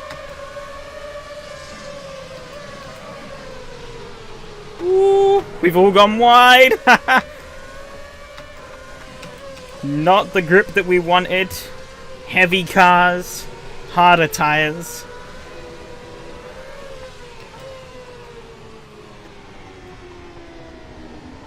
Get this penalty out the way. Thinking about another racing pause. It's fair enough. You gotta take breaks from time to time. It's only natural. Oh my god, cars everywhere. Holy moly.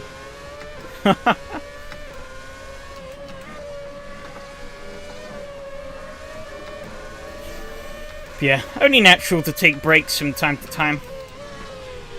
Especially if, like, oh, the dirty air. Especially if sim racing is, like, the only thing you do. Or, like, the main thing you do.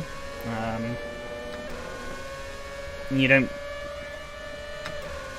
get much time to do much else. You can definitely lead to a bit of burnout.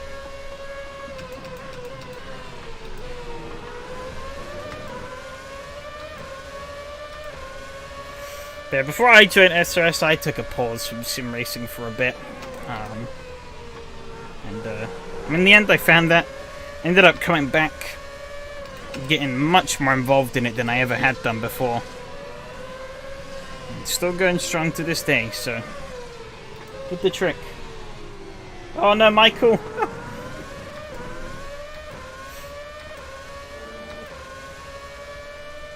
So yeah, always good to identify when you need to take a break. Rather than just trying to push on regardless, even if you're not feeling it anymore.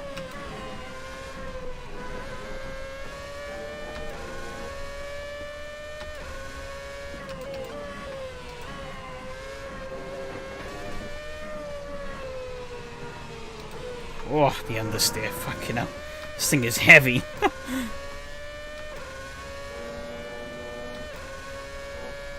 Yeah, that's why I personally play, I don't do a lot of practice outside of these events, and I play a lot of other games on the side.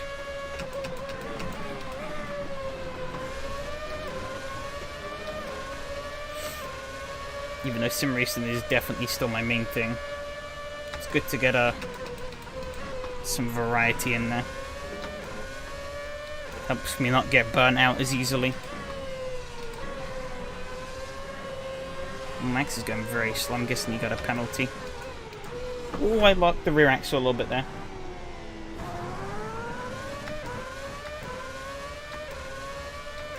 This is a bit of a treacherous track, I'm coming to realise. Mild regret is sinking in.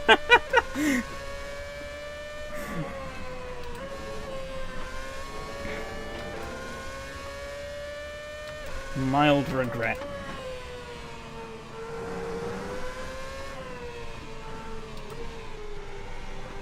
Oh, it's very fucking wide. Got a little bit of a gap to Max though, so got a little bit of a cushion. Victor is quite far ahead. I think a top 5 is probably about as high as I'm going to realistically aim, but we can maybe try and shoot for a little more. Doubt I'm going to get back-to-back podiums, especially not if I do that. That's a very devious penalty spot. Oh my god.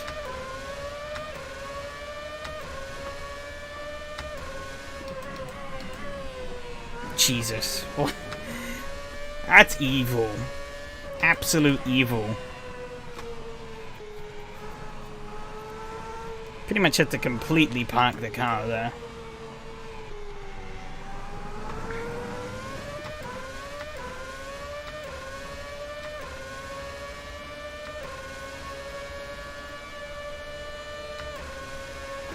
Well, still a reasonable way to go, so we can work this back. My nose is very itchy though, which is not helping me. It's quite distracting. Yeah, it is, but it's better than none. Oh my god. I'd rather have a system than no system. But, Yeah, definitely not a good implementation.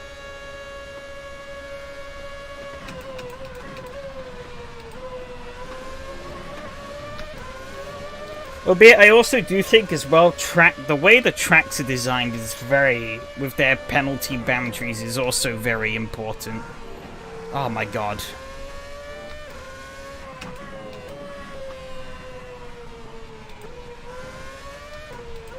ACC warning system. I'm assuming that's like you get warnings, and then after you get a certain amount of warnings, you then get a penalty.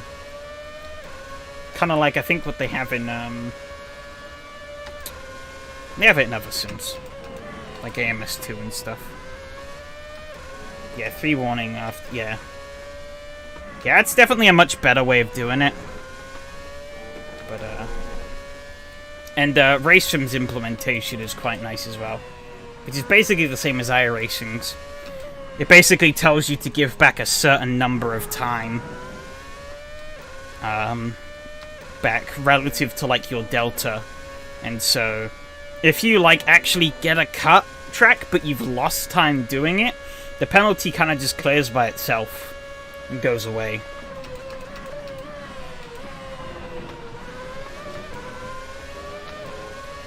It's 5 seconds, it's bad but solvable, but 10 seconds, 30 seconds on Le Mans, yeah.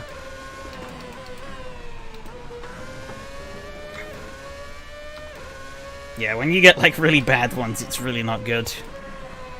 It's one of the big problems with the Croft track that we have. As much as I love Croft, I do have to agree that the penalty zones are horrible. Because you put 2 wheels off the track anywhere, and that's a penalty. Slow down for 5 seconds.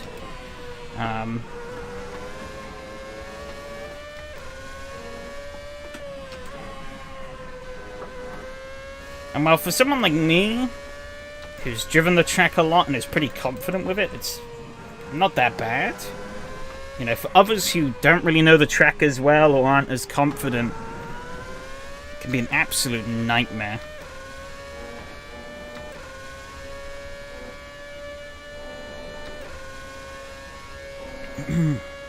"12 minutes left. We are closing in on max." I do not think this track was a good pick, though. I don't know what I was thinking when I picked this. What is this league? This is SimRacing System. Which is... Oh, shit, I've done it again!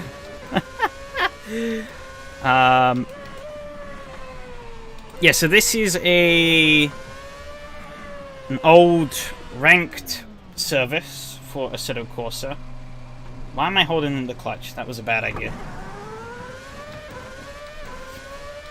Sort of along the likes of almost like a mini iRacing in a way.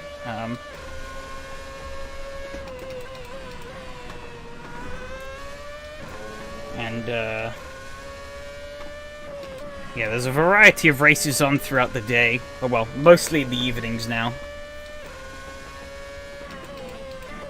Across, and we do like 6-week championships before the seasons rotate around. But this race and the one prior are, yeah, AC is quite a few. There are quite a few systems like this. SimRacing System is definitely the first, as far as I'm aware, or at least the first to popularize it. But you also have platforms like SimRacing GP, World Sim Series. There was one called Race U. I don't know what happened with that, but that's probably dead. But, yeah, there's actually quite a few out there for Assetto Corsa. I only really have experience with SRS, because it's covered what I need to do, or what I want, really. And especially now that, so one of the unique things, I guess, with SRS, compared to, say, like iRacing, not so much of, like, SGP and the likes, because people can host their own stuff there, but we do have content creator time slots, where it used to be bigger content creators, but it's now mostly smaller content creators like myself and stuff who get to pick what gets on the schedule on these sort of slots. So I actually picked out this series that we're doing right now in these 2007 Formula 1 cars, and I picked this track, and I'm regretting it. When I tested it out, it didn't feel too bad, but actually trying to run a competitive race on it, oh, it's tough. And I still like the track, and I like these cars, but yeah, they're not really going terribly well together.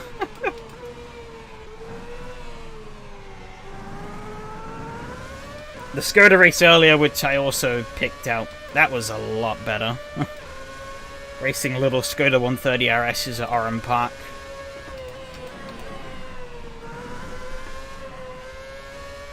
Those cars are fantastic. Oh, I'm like dangling on the edge of a penalty all the time.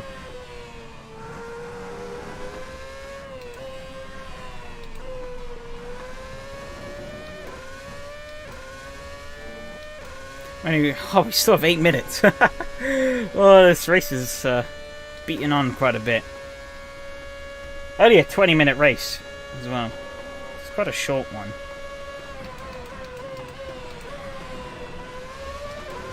But yeah, after this, depending on what kind of grid is there, we might do a GT3 race. And that one's one that's just kind of one that's put together by the system. I am focused on AC, kind of. AC has always been my primary sim of choice, but especially in recent months, I've started dabbling around with more sims. I don't really... The only one I stream is AC, but I have been playing a fair bit of Race Room and R-Factor 2 as of late, as well as Live for Speed in a more casual capacity on the side.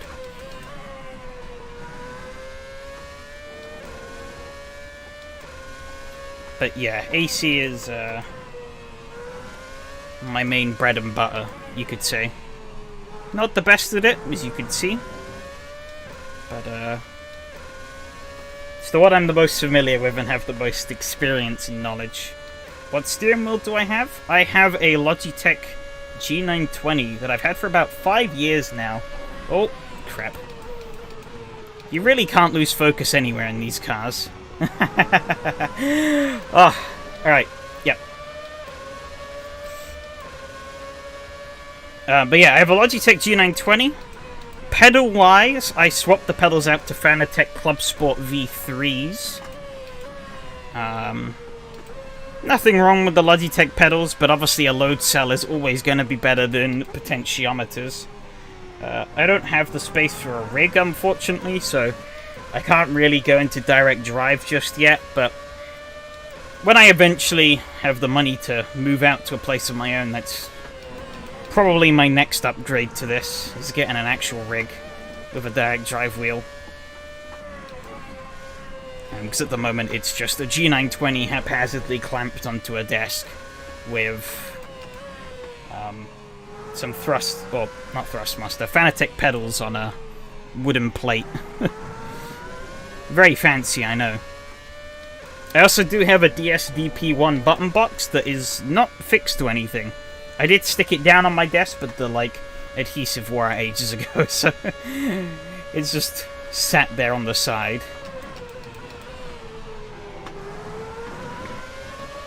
Yeah, R-Factor 2 has LFM as well, yeah. I don't know. I never really caught my interest. The people who I do R-Factor with, they were all over LFM when it first came out, but I think with the state R-Factor 2 is in, as much as I do kind of enjoy racing in it and driving it at times, oh, it's time to lose the front left now. I don't think I'd ever really take it that seriously. Or at least seriously enough to go into LFM.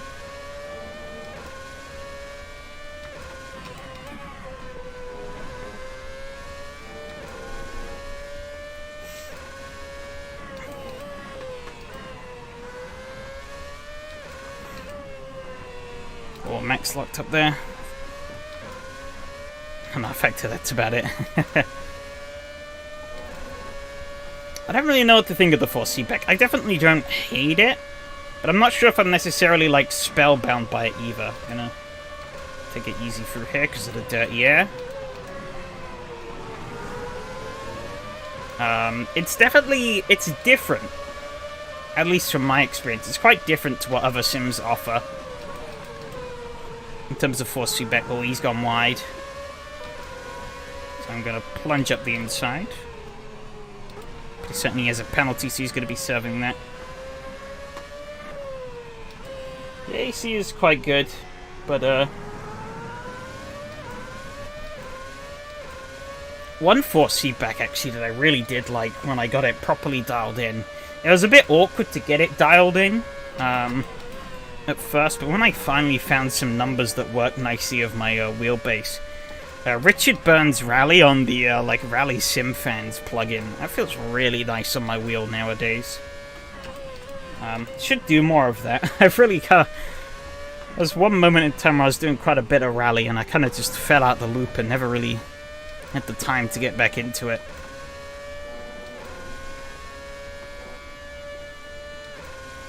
ACC is... yeah, ACC is... I didn't gel with ACC at all. Guess it doesn't really help that I'm not... oh my god, I've done it again.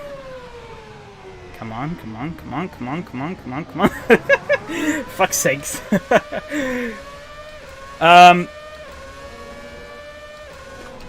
But yeah, I'm not a big fan of like GT cars, so ACC is already a bit of a hard sell for me, but I got it for free. I entered some like random giveaway and I got a free copy and I was like, you know, I'll take it. Probably about the only time I'd get to play in the game. And, yeah, I don't know. It never really landed. ACC is now the best all the parts on X look in FFB. Yeah, I'd definitely say AC is both the best value for money sim, at least in terms of modern sims out there, and you know, even if we like exclude all the mods and stuff, the amount of content you get for the price you pay is pretty good. And I guess, yeah, well, it has its flaws. Every sim does, but AC definitely has its flaws in places. It's not perfect. That was interesting, having to click the button to approve that message whilst one-handed a Formula 1 car. But, yeah, so... but I would definitely say it's the most well-rounded package. It kind of just works. And it can do pretty much everything you want it to, and it feels quite nice. Racefrom is a nice package, but the way they handle the content is kind of awkward. And also, Racefrom's physics are just... kind of weird. Sometimes it works, sometimes it just feels horrible. Like the new MX-5 Cup that everyone like was raving about. I've been racing in it, and I don't like it at all. Feels horrible. Refuses to do any kind of rotation on the throttle. And it's stiff as anything. But that's just kind of how Racer is sometimes. Another great part lacking in the others, yeah. ACC so bad at times, some pit stop glitches.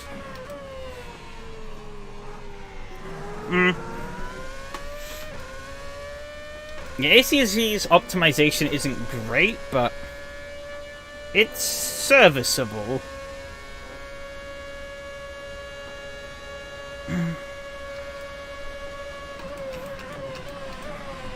Let's see if I can get Max back. One more lap, I think. Oh, maybe two, actually. I think 2 more laps. Maybe only one. Depends how quickly Mateo crosses the line. Didn't notice I'd fallen that far off, but I guess given the amount of penalties I've gotten here, not surprised. Tires have gotten an absolute pounding, though, so I can't imagine how the cars that started on the soft tires are doing. I can imagine that's probably why Lucas has fallen off quite hard. Oh, there's a new update coming to ACC. Well, I guess I shouldn't be surprised, but I'm struggling to think what they would be updating these days. Really got pretty much everything they need.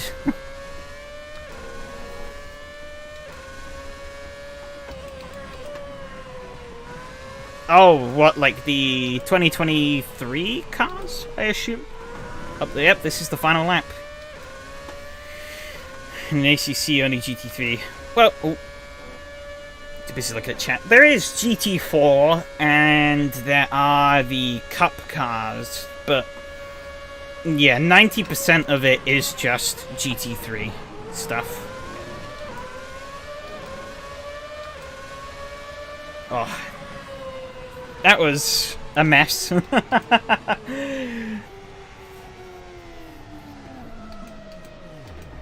Jesus.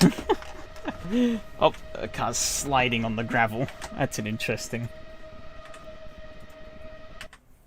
I thought, didn't they already do a pretty big physics overhaul?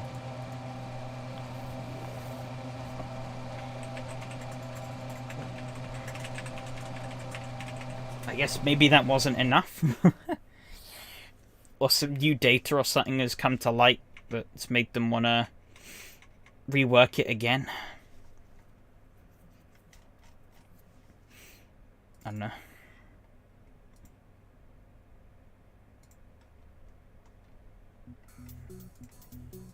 I want it more real. They're gonna be like Forza with their 48 times the realism.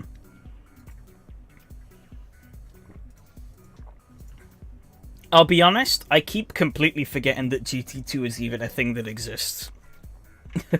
It pops up here and there. And I'm like, oh yeah, GT2 is a thing. Always forget. Always forget.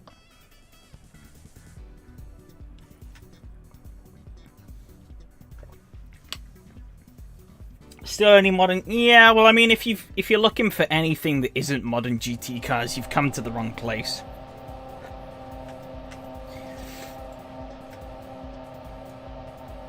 Because ACC is... Oh, playing around with chat stuff. ACC is the SRO simulator, in effect.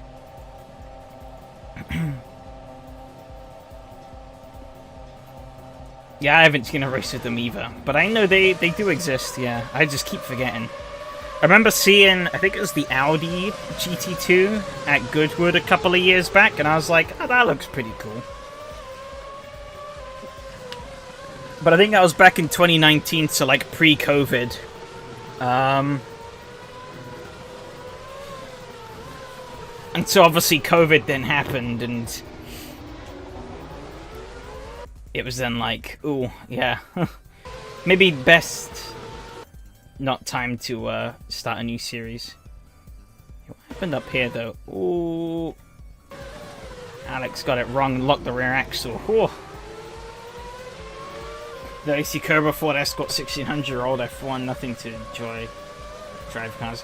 Again, if you're looking for those cars, ACC is never going to be the place to go. Unless Stefan Rattel decides he wants to buy up the historic FIA series. I don't think there's really much to look at there, other than me getting like a bajillion penalties. I can go and take a look at the results, though, I guess. I don't know if they'll be up yet. It should be. Voila. That's the Skoda. But we can look at me actually not doing completely terrible.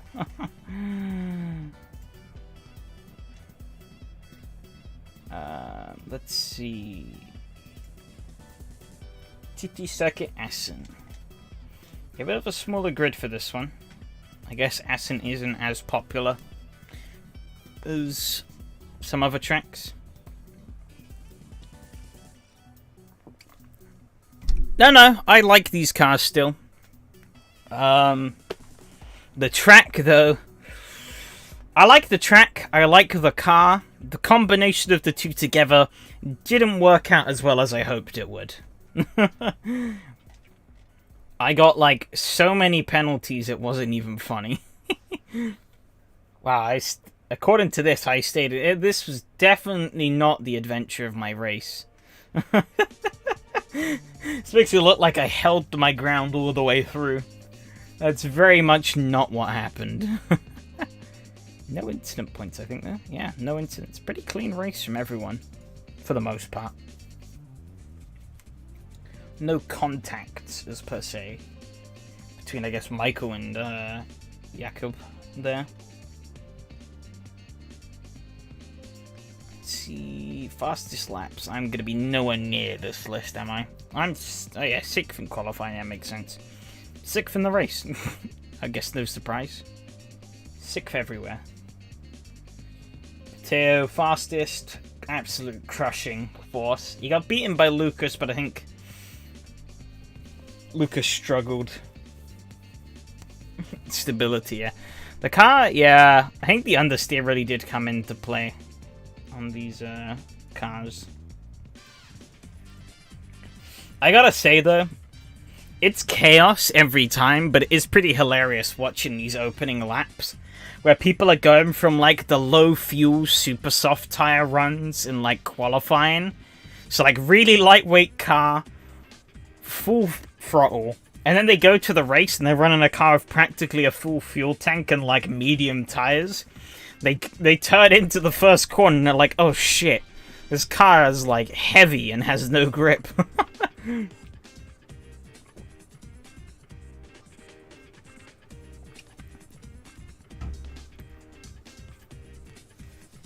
When the next race, it will be next week. Next Tuesday. Every Tuesday.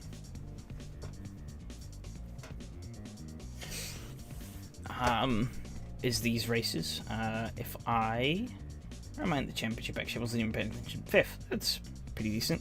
10 points ahead of Michael, 10 points behind Matteo, but that's not going to happen. Me after, like, so happy just to drive, finally have some fun after a hard week. Oh. Yeah, Watkins Glen next week. That's going to be something. But, yeah, hopefully you're doing well after your leg surgery, Alexi. It's, not ideal. But yeah, I guess I can pop this up. Get rid of the bloody MSI pop-up. This is the rotation that we have on at the moment. GT3 at the moment coming up next. Then there's Formula 3 afterwards. I won't be doing that, though. That's too late for me. But this will be the race I'll be doing. And yeah, actually, you know, I'll just go into the week schedule. It's easier to show here. Okay. So, we have this week schedule. And basically, the daily schedule starts at 5 PM GMT, so all these times are in GMT. We start off with DTM 90s, the 90s DTM cars. Formula 3, DTM again. These run multiple times a day, just to give multiple times for people to do them. Then at 8 o'clock, there's a hosted series. Then at this slot, there is usually nothing because these races tend to bridge into that gap. Only exception is my races on Tuesdays where I have both of these series. But you see these kind of stretch in. Then GT3 every day at the same time slot. And then a Formula 3. And then the American time slot races with the American hosts on Thursday and Friday. Do they provide links? Yes. So on the website, you see here, they have the downloads required. Takes you to this forum thread, which has all the content that is used in the system. And this gets updated every time that we add something new to it. So this is like the master list. As you have it. I didn't want to do that. Let me get that down. I should probably actually register for this next race. That would be helpful. Still have 15 minutes, okay. I guess we can do a little... tiny bit of practice. It's at Spa, so I guess that makes life a bit easier.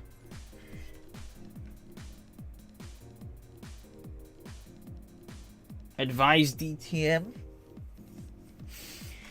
Want people to do the DTMs?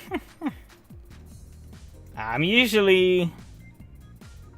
I could probably do the, like, 7 o'clock DTM race, but... A, I can't really be bothered, and B, last time I raced the those DTMs. It didn't really work out for me. So I'm not sure. We definitely have to spend some time with the cars, which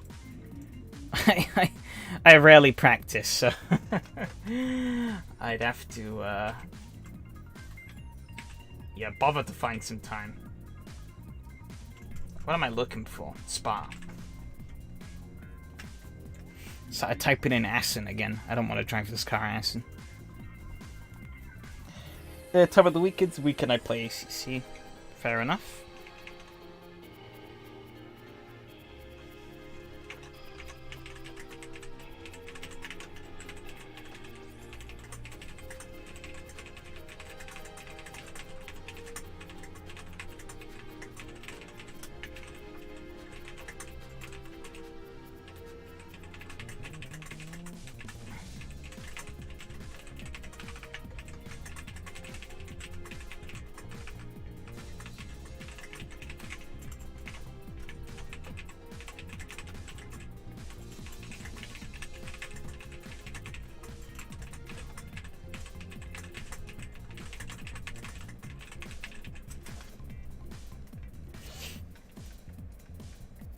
Alright. Let me check the folder real quick. Oh wait, I also need to flick a switch. Because these are not daytime races. So I kind of need to make sure my game can do that. I need to open my setups folder, because I have these 3 setups, but it's been so long. Oh crap. Oh, okay, no, I know why it closed. But it doesn't matter for now. Yeah, it's been so long since I've touched GT3 stuff in AC that I don't remember what these setups are. 488 GT3 KS underscore Spa. Is Spa not a KS track? It's not. God damn it. I don't know why half the Kunosh tracks have KS underscore something. And then the others are like... The others are like, what do you call it? Oh yeah, some are KS underscore track name. Others are just track name. So the Spa folder is just Spa. But other tracks are KS underscore, like Brands Hatch, for example. But KS DLC, I guess that would make sense. Yeah, because Brands Hatch is KS underscore Brands Hatch. But Spa is just Spa. I think Zandvoort as well is just Zandvoort. Yeah, I do have 488 Spa set up from 2020. Is that maybe what this one is? I don't know. I'm assuming this is your setup. I don't know where the hell I got this one from. And this one's mine. But this one seems to be the newest setup that I have, and it seems like maybe the kind of thing you'd name a setup. Ooh, I don't think I need that much.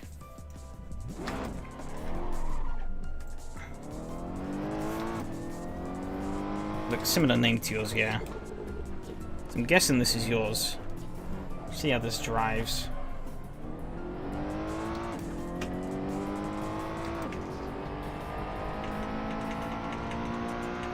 Palm off the music. Oh, this is not a Formula 1 Cup. Do a 14? I probably won't.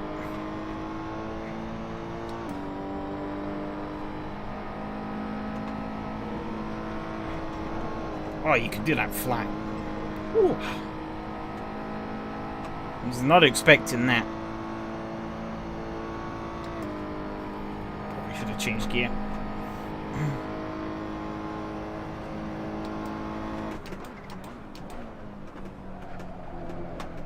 Oh, I've... screwed the pooch already. Fantastic.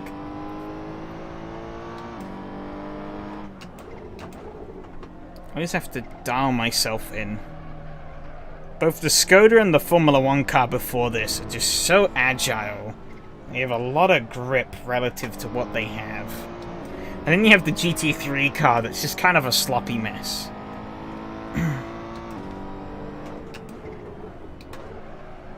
Doesn't have the most amount of power, doesn't have the most amount of grip. Kind of just sits in an awkward middle ground between the two. Yeah, they are a bit understeery.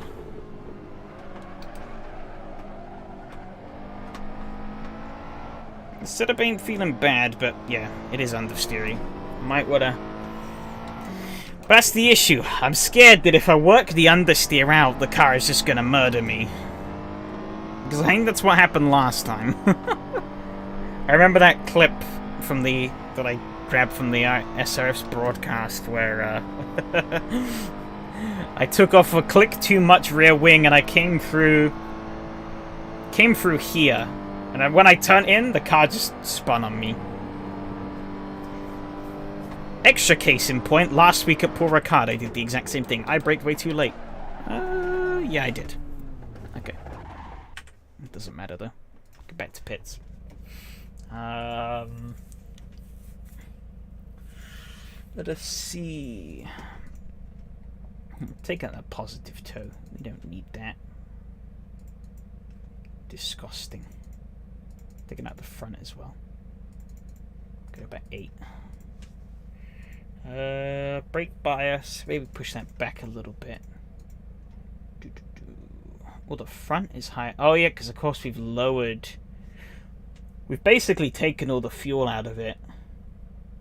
So I can actually take some height out of the front. Make the rear a little high. I think make the front lower, more like. Because this is obviously designed to be loaded with, like, loads of fuel. But that's not really needed. Try maybe dropping that down to 8. Don't want to go too crazy. But we'll see how this goes. It can bottom out at a Rouge. Yeah, but this probably would have sat... Hang on.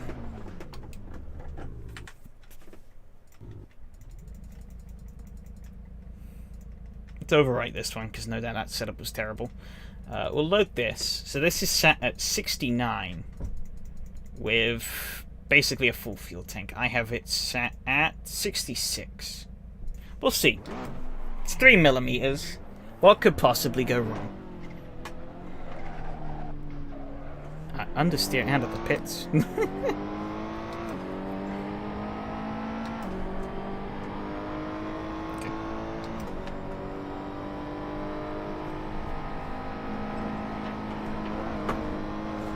Oh.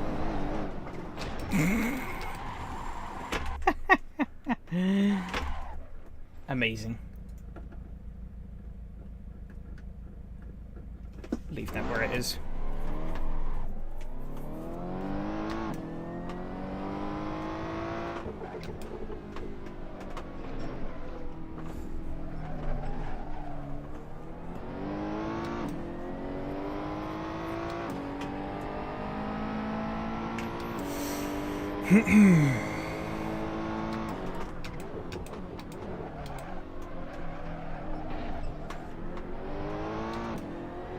Negative toe is dangerous.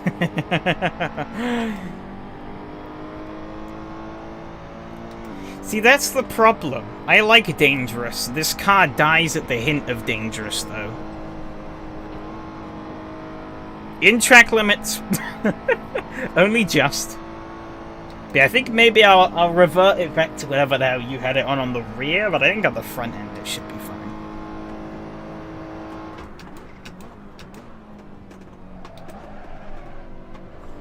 But yeah, GT3s are boring. They die at the hint of danger. I don't like to...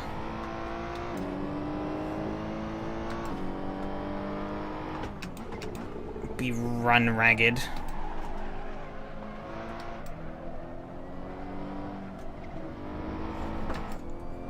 Oh, that AstroTurf is slippery.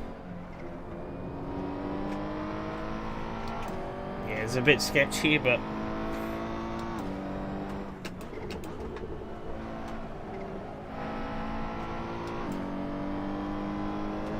here's an improvement.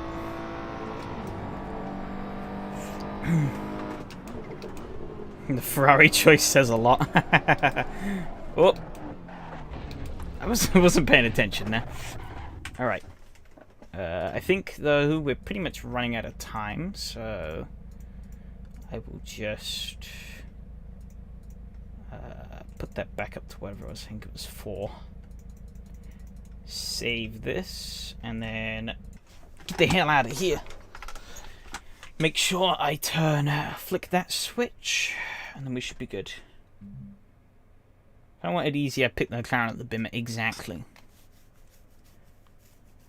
But I don't. You got 8 people. 2 GTRs, 3 Ferraris, 2 McLarens, and 1 BMW. Ferrari seems to be the more popular pick here, which is interesting.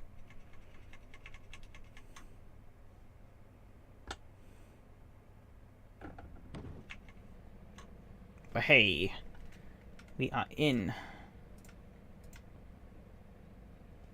Plop that on as the car squats. No,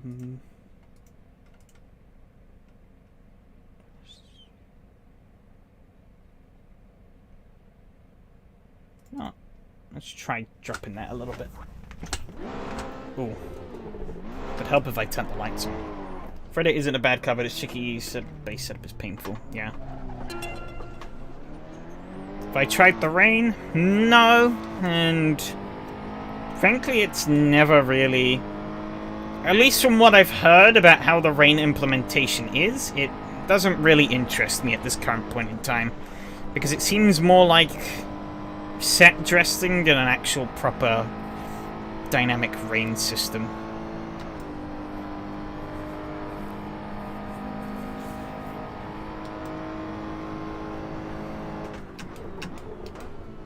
Albeit, ooh. Okay, it's a little bit more sketchy on the braking now with that reduced diff power. Or diff coast.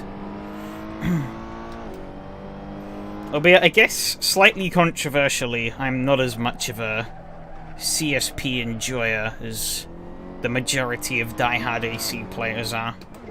I've never really seen much of a need in it, so I only really touch it when necessary.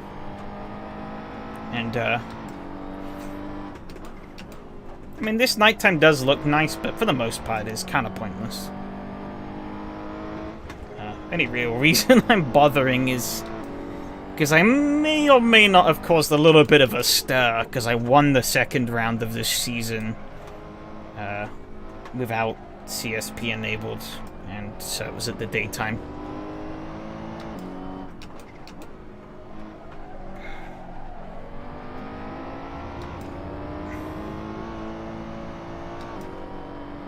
Why so many want a rain when so many are happy stay on road at dry track? Yeah, I'll be honest. I feel like if like CSP rain got to a point where it was like a proper implementation, I don't feel like many people would use it that much still. Because it's like most people, they just get like shit scared of the rain. Yeah, I only have CSP and Sol and stuff for community. I didn't even have Sol. Just basic CSP.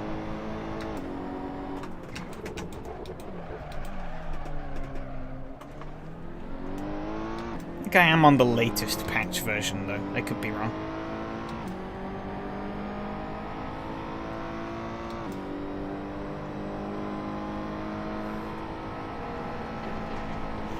Yeah, I don't mind rain, as long as it's implemented well. I'm not sure how AC's physics engine would really handle it.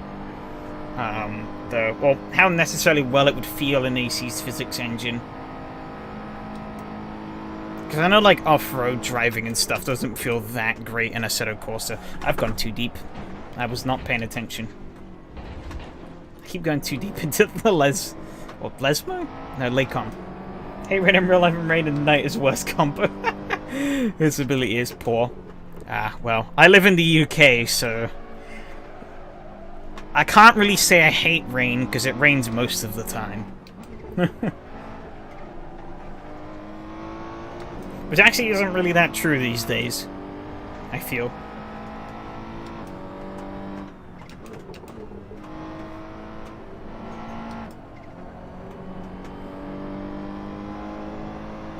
It's a good option to have. It's better to have rain than don't. Yeah, but I guess it ultimately depends on what you want rain for.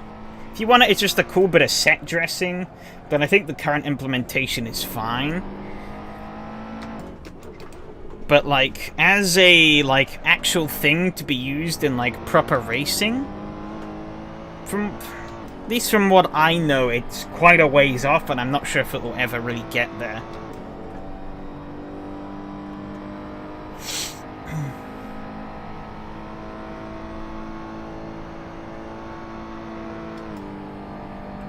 Yeah, it definitely is there as a proof of concept.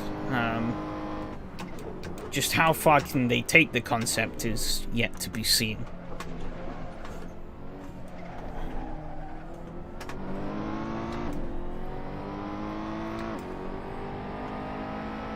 Bumping up the traction control a little, or weakening off the traction control a little bit. I feel it kicking in a bit too more than I'd like it out of corners. Oh, that might have been a mistake. Put it in the middle.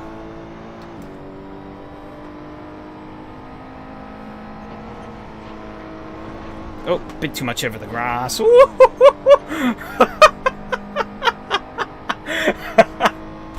Jesus Christ. I've never had that happen to me before at Spa. That was spectacular.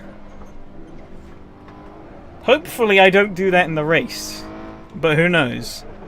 Also, these tires are stone cold. Yeah, my front end was right up in the air there.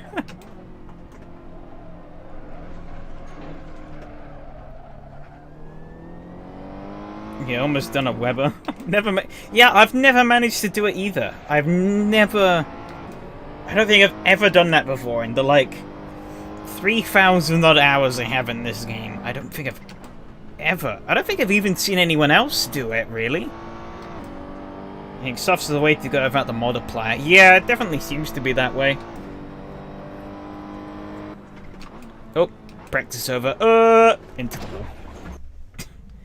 Gotta love 10% brakes. Put that up to 50.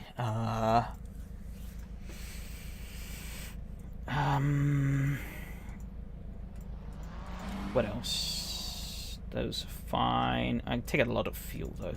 I don't need that much fuel for qualifying.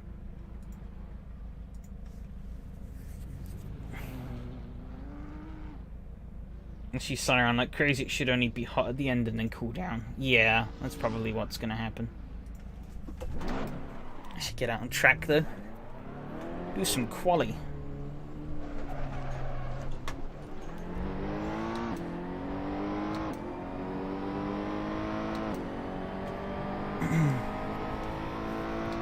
Don't think I've clocked a single valid lap yet though, which is painting a great picture, but maybe softs are what I need to do that.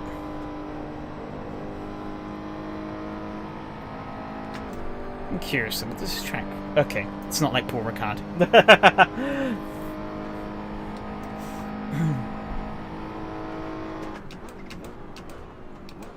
I guess so because of all the lights stationed around the track.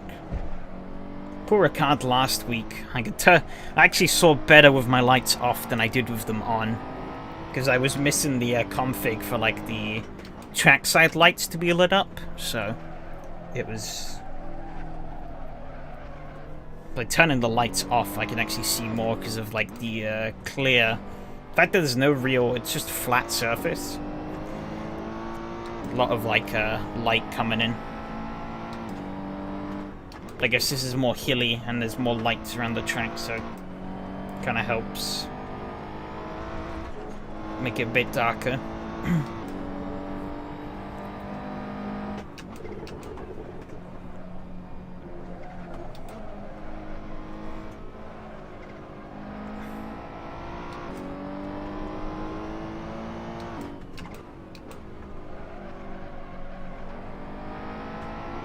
Doing pretty good on the softs though.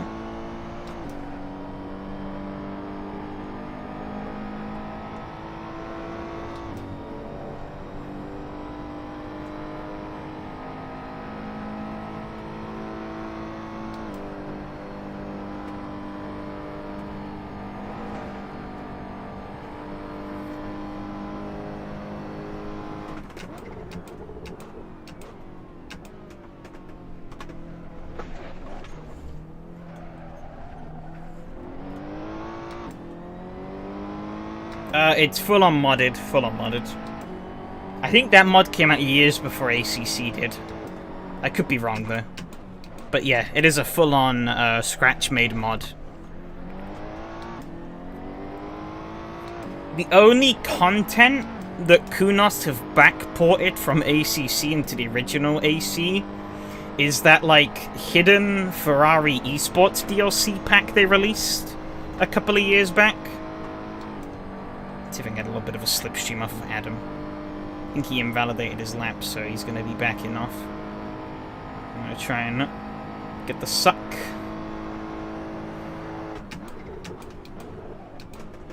But yeah, Kunos stopped developing AC before they released ACC. Like, they stopped... I think they stopped AC development in, like, 2018? Or 2017, sorry. When ACC first launched in 2018. So...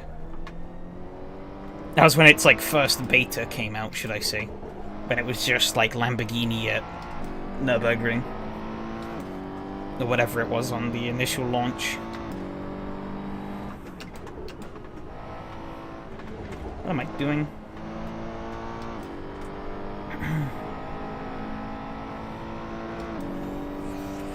But yeah, the only stuff they backported was the 488 Challenge and the GT3 Evo, or 488 GT3 Evo 2020.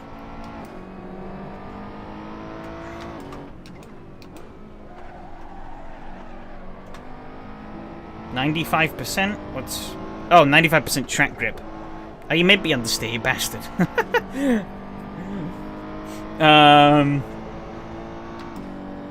Yeah, how does that thing work with Spa, though? Where, like... I've heard it's a thing where, like, lower track grip is actually faster, but how does that work? Ow.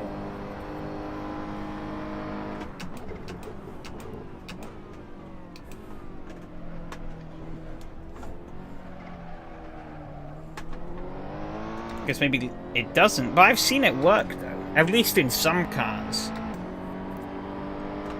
I remember in, oh, I braked a little late there. It didn't work out too badly. When we did the... oh, with Spa, it's the pit exit.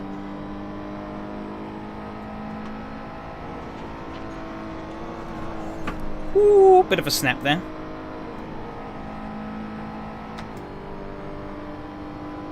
Don't know where this guy is going. Is he going to cut me off? What are you doing?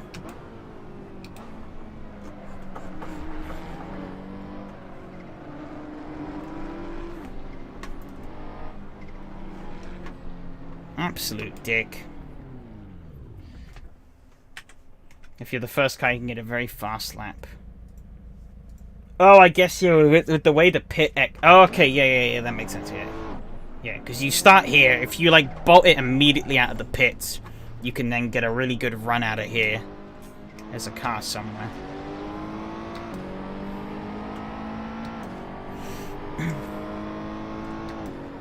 Yeah, no, okay, that makes sense, Yeah, because I remember back in the, what was it? The Radical, that was it. I remember Simon bolted out of the pits at the start of qualifying. Set a lap time that was, like, faster than anyone could do by, like, a second. And then he was like, whoops, sorry, I forgot about the bug. And it was like, sure, pal.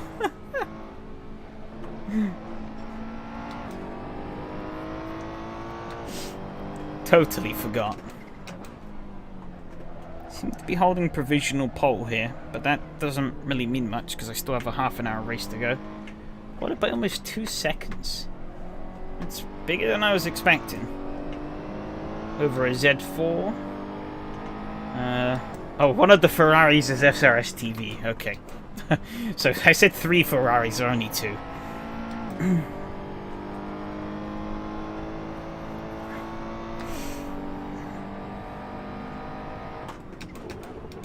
Yeah, it's a weird quirk at some tracks. Because AC counts your outlap as a valid lap. So if you complete your outlap without getting a cut track warning of any kind, you will actually set a valid lap time on the timing boards. And obviously on some tracks like Spa here, you can game that to your advantage if you're in the first pit box and can just immediately run out of the pit lane and shortcut turn 1. Or shortcut the run down to turn 1 and turn 1. Because obviously the start line is all the way at the back here. Should get a wide run in. There you go. That knocked me off the top stop. About a second. Not surprised.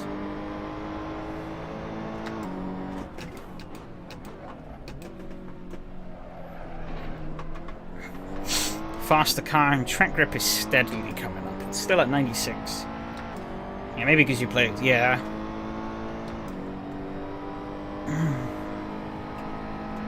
The cat really comes out of the bag when you start getting involved in these, like, in more competitive things with other players. People start finding all the little tricks in the book.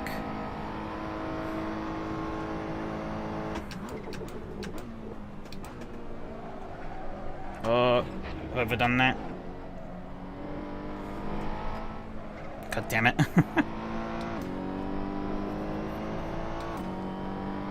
Helpful streams. Yeah, how to cheat in Assetto Corsa 101. With me.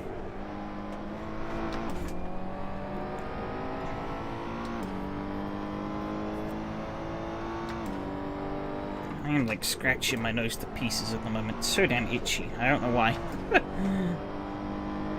Okay, we're actually up on my delta. This is good.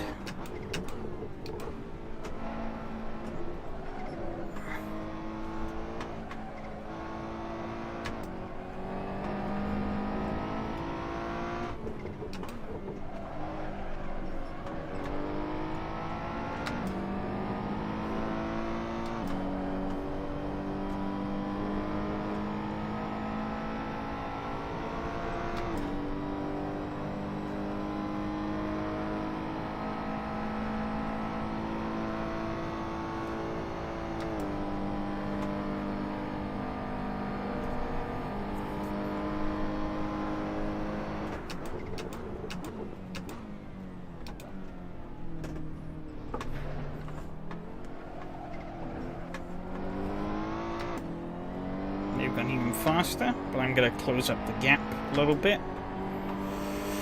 which is hopefully going to help seal in my second place, or at least help me start further ahead on the field. I think this game sucks at the sounds of some cars. Yeah.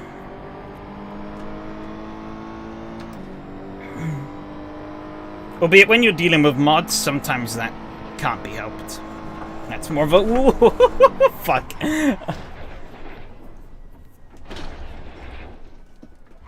Ow.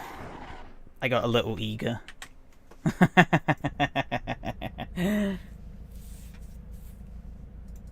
we take some fuel out. Glory run. Can make it around for one more lap. Don't know if we really need it, but we can take it. The guy out on hards? Qualifying? Or unless he's just sitting in the pits running hards for the race. And the pole sit is a medium, so I guess that shows the strength of the McLaren.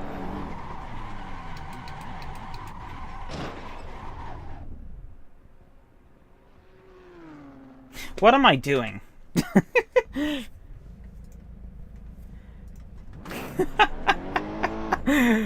Oh, fucking hell.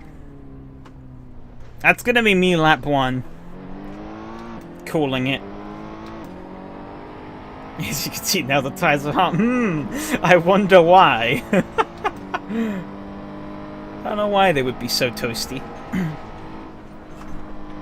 You know, you really have to keep your foot buried in the throttle up Radion Rouge. You get your foot off the throttle and it starts getting very squirmy.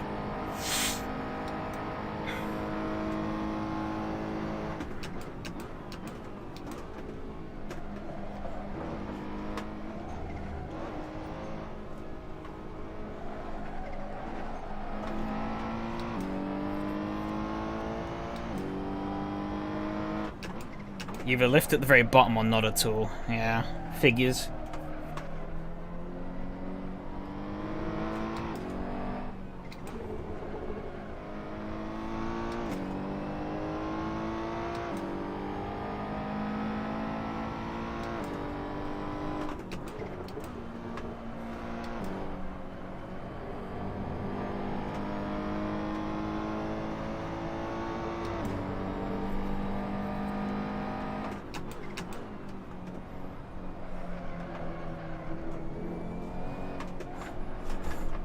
Ooh.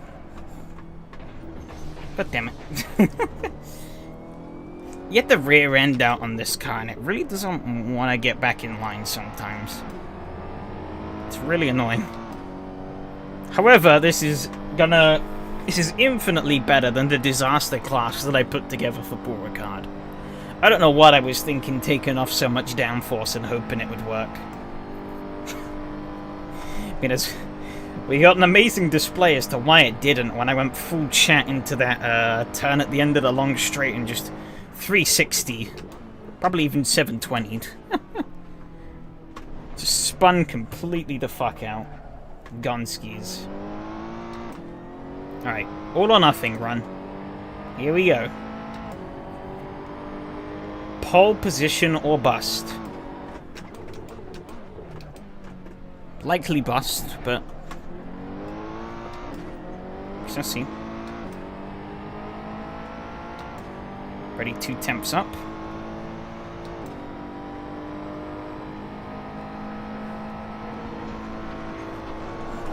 Oh, got a bit sketchy on the curb there. Losing time on here, which isn't good. Yep, we're in the red. That's fine, we're only just in the red.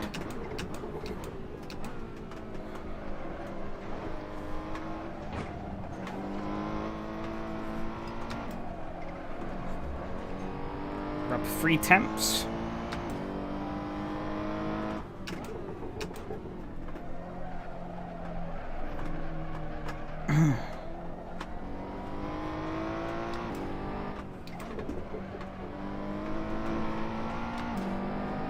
And avoid a rouge curb on the right. Yeah, definitely. That's almost killed me several times now.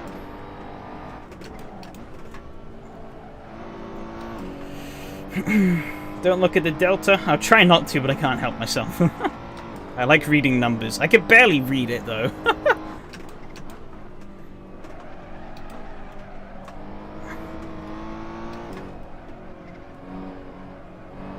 understeer through there is immense.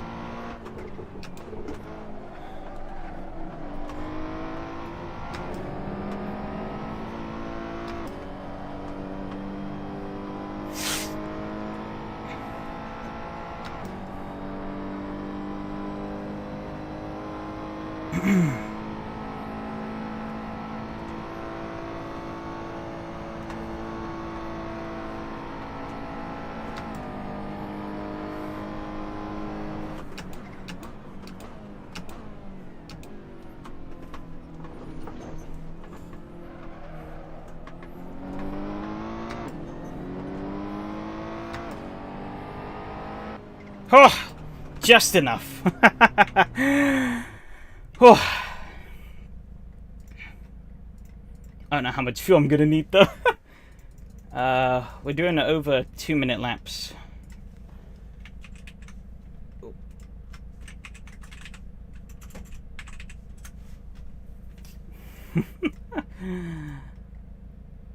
30... Oh, yeah, 30 minutes. Yeah, shit. So how much would that be, then? I don't know. What are people running tire-wise?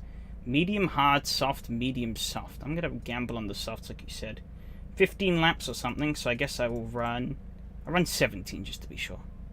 66. That's 40 minutes. Well, we'll have more than enough. What is the usage? It was like 4 liters a lap.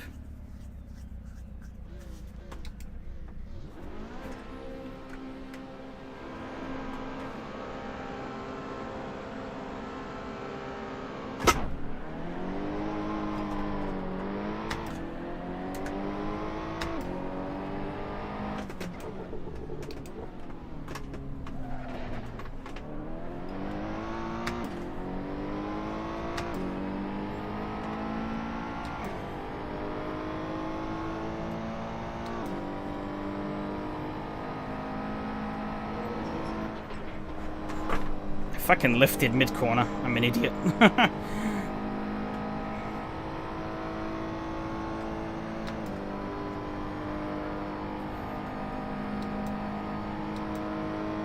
Oops, we've lost the car already.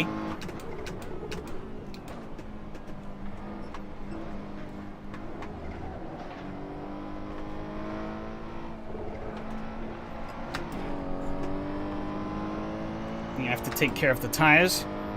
Fuck's sakes, Fred. Making me do my Achilles heel. Tire management.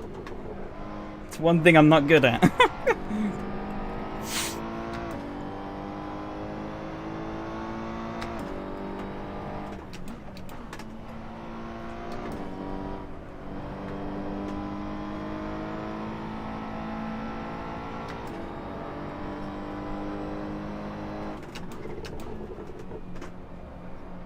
So I have too much fuel, I'm on the wrong tires.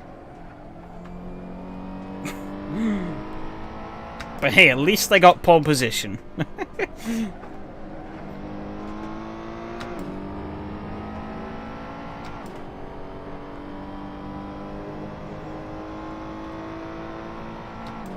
Yeah, it's saying, if you look in the top right there, it says I'm about 13 liters over what I needed. Which is fine. I'd rather be 10 minutes over-fueled than, like, 7 minutes under-fueled like I was in the first round. Because I still thought it was a 20-minute race. How foolish was I? Well, lap 1 survived.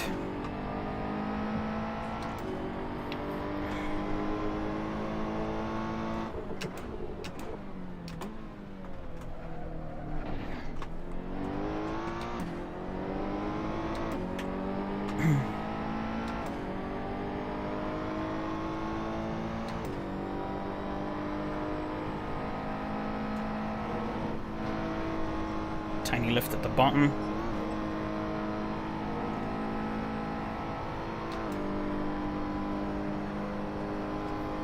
Yeah.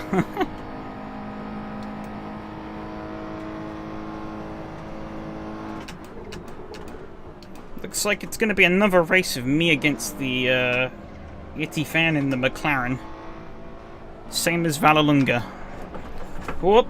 Not if I do that, though. We already have a 10-second gap back to 3rd place.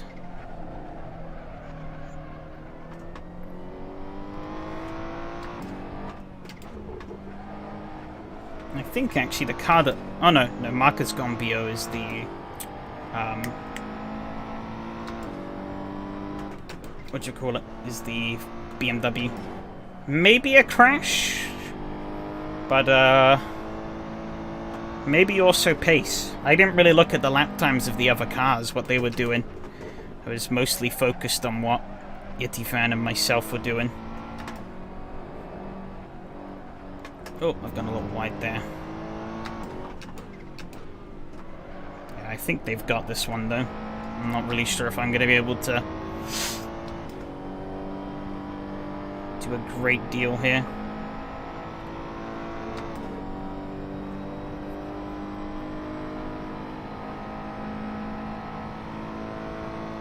we will see. Seeing the gap we have, though, might as well go balls to the wall.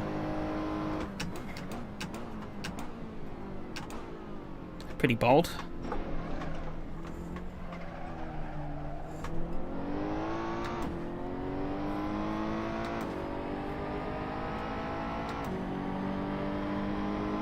Attempts faster than me that lap.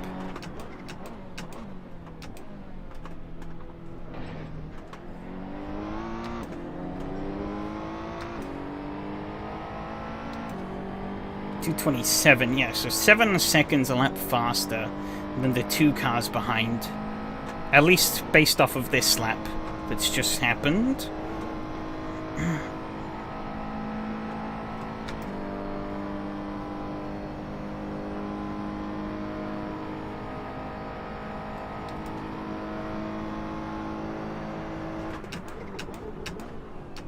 Which is pretty significant. Stop lifting. I can't.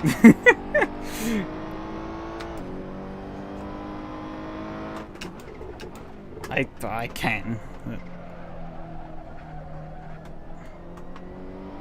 There are really only 4 cars left in this race already. We started with like 8. Wow, there really only is 4 cars left in this. What the hell happened? Must have been some kind of incident that I didn't see. I mean, from what I saw, it all looked clean, but I guess they didn't make it round the source for me to see them on the other side.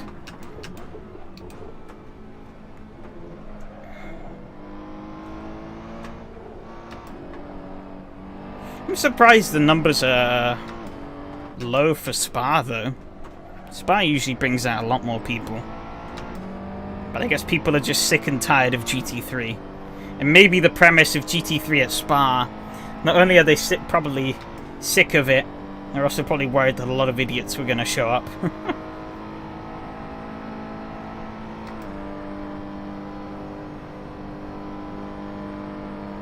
Who knows?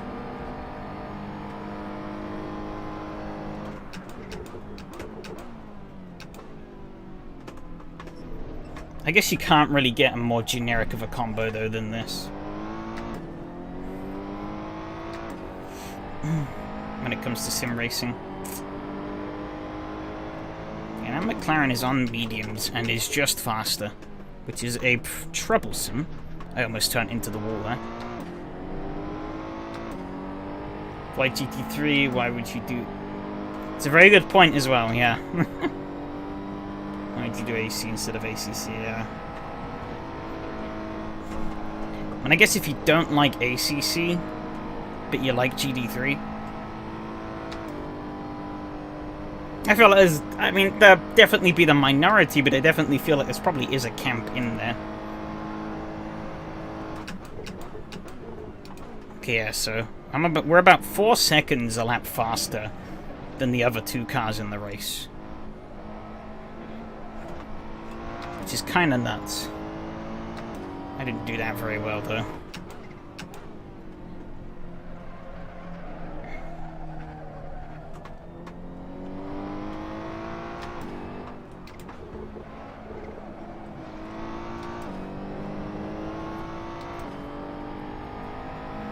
Can't get the camera right in ACC.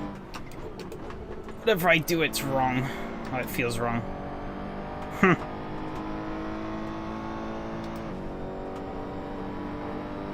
can't imagine it's worse than our Factor 2's cockpit controls. I don't remember, it's been a long time since I've touched ACC. That's a lie, actually. I touched it a couple of months ago, but I didn't leave any real impression on me again, so I just dropped it.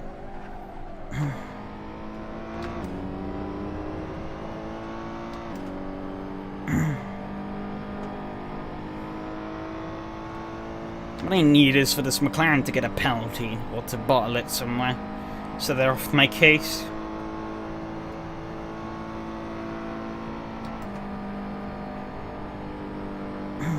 Running full chat like I am at the moment is definitely not going to do me any favors at the end, but what I have to do to keep hold of the lead. Unlikely unlimited grip in that McLaren. Well, they now have the Great Wall of Maranello to get past, so...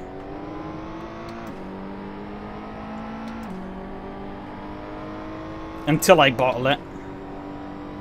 20 minutes still to go, so it could happen.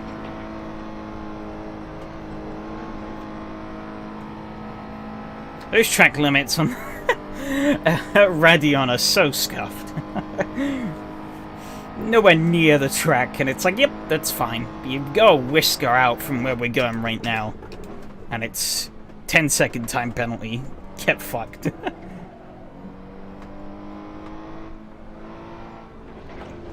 Oh, I got the curb really badly there. That's that over. Yep, through they go.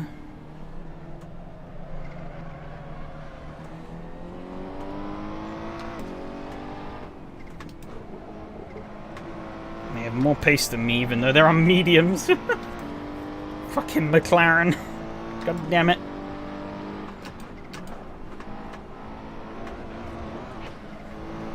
To be fair, they probably also have the right amount of fuel. They're not carrying a voluntary 14 kilograms of ballast. I'm sure that's not doing me any favors.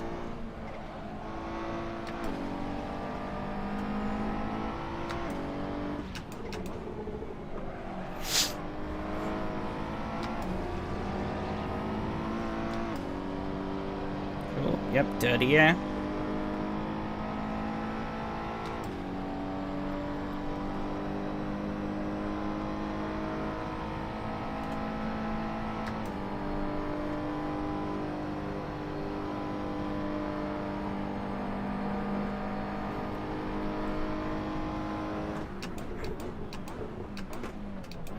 I guess at least this is redemption for last week at the moment. Oh, I ding that sausage. I turned a little too early. I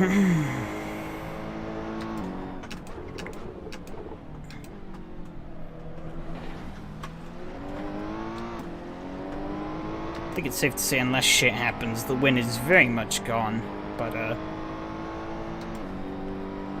yeah, again, after the complete shit show that was last week at Paul Ricard... Never mind. I spoke too soon.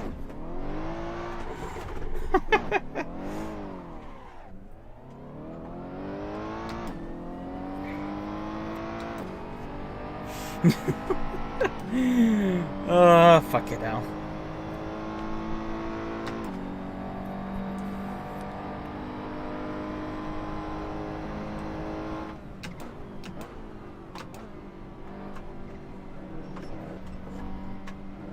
I stopped jumping over.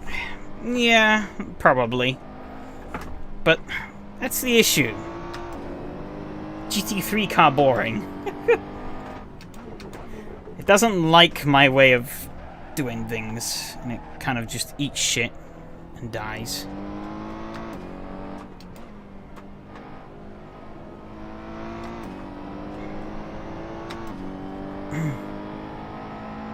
You know what? You've been to right. Stop lifting. It's just natural instinct. It's just natural instinct. I'm not expecting the car to fucking murder me at the whiff of a throttle lift. You know, last time I checked, this isn't a front-wheel drive shopping trolley. Like, there's... Oh, these tires are very hot. They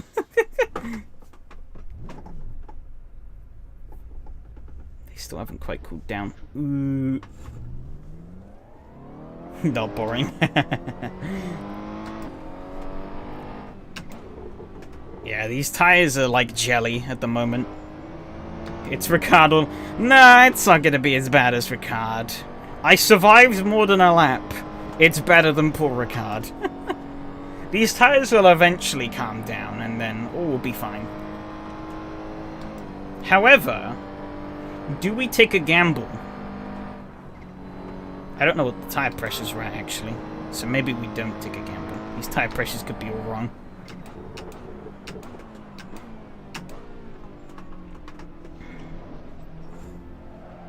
maybe to spice the race up a little bit.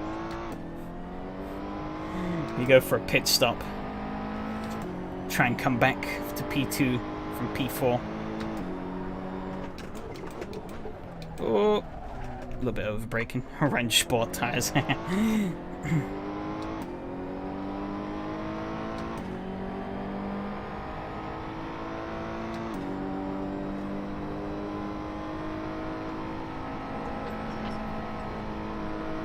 you go, Fred, you happy? Crap.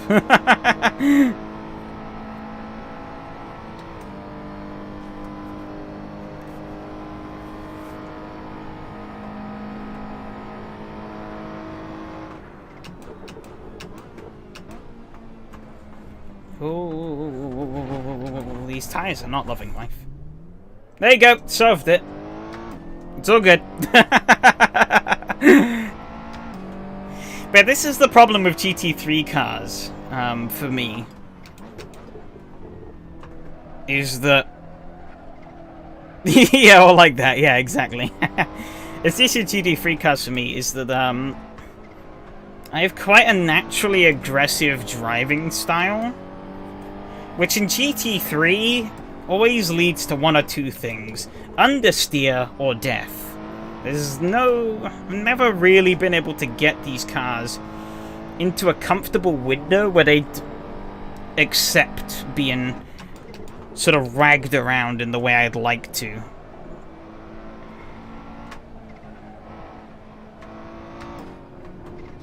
These tires are not feeling good.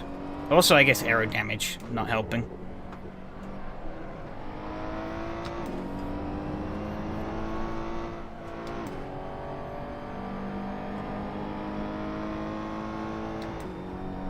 One car that allows you to do that. Yeah, it's called the Skoda 130 RS. That's what it's called. Trabant. I've driven the Trabant mod. It's pretty good. Its main letdown is that it's a front-wheel drive car, but that's more of a personal thing. Before a front-wheel drive car, I think it handles quite nice. There's a Trabant GT3. I wish. That'd be awesome.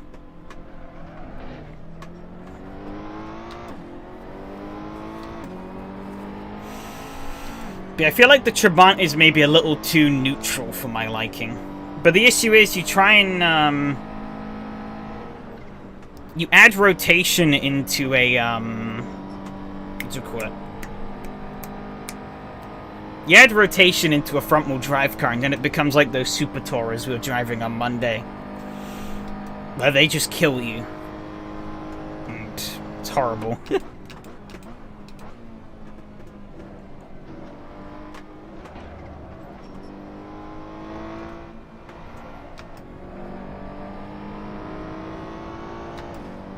Are we thinking the same Trabant?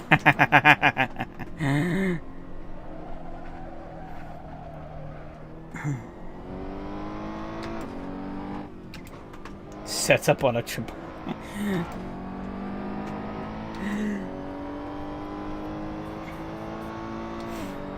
I mean, this is like a racing spec version, so there isn't a lot you can change on it, but you can change little things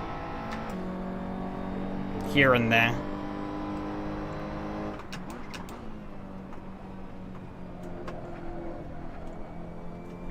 Top speed of about 139 kilometers. Hell yeah.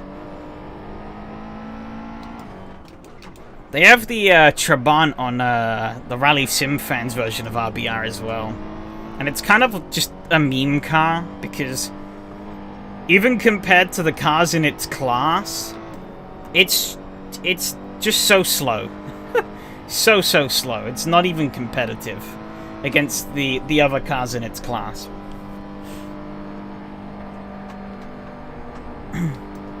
Not the Road Trabant, no. It's close, but it's given a little bit of a spruce up. And better tires, better suspension, stripped out bodywork, all that stuff.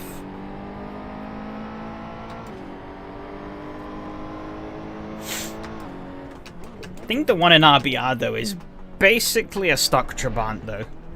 With a roll cage. When I say slow, it is slow.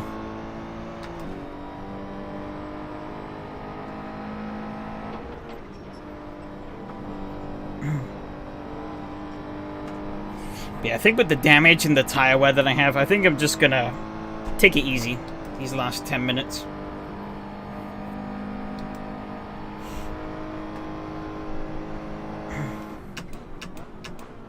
I'm not just lifting, I'm braking into Ration. I do not have faith in this car. And even with doing a little bit of braking to settle the car and then steadily reapplying the throttle, like what I've been doing the past couple of laps, you know, I'm still running lap times that are like 2 to 3 seconds a lap faster than the cars behind me, so it's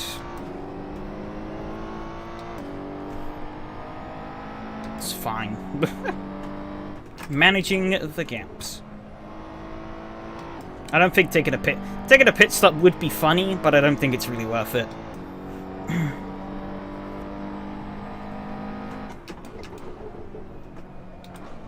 I'm also not sure how long the damage would take, and I think the damage is gonna be the main killer. Because even if I do get I do bolt a fresh set of softs on the car, I don't think it's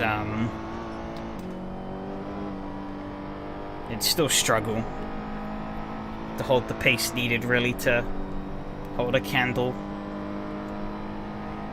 Or, yeah, to close the gap I'd need to. Really.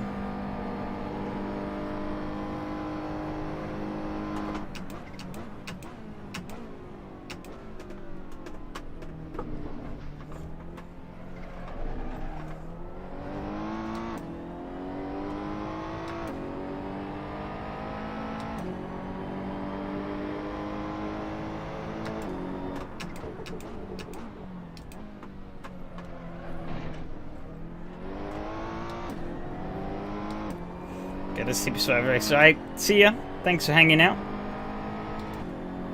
I will make sure to survive. At the very least. I'll also continue to annoy Fred until the end of time. Because it's funny doing so. 7 minutes on the clock.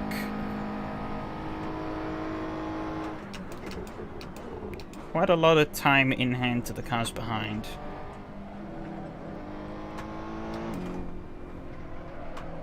One lift equals one ban.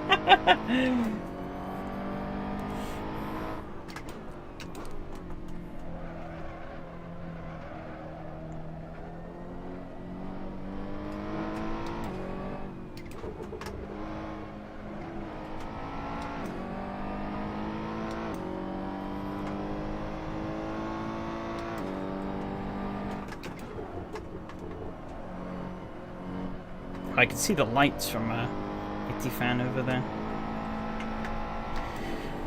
I have about 20 seconds gap back to Adam.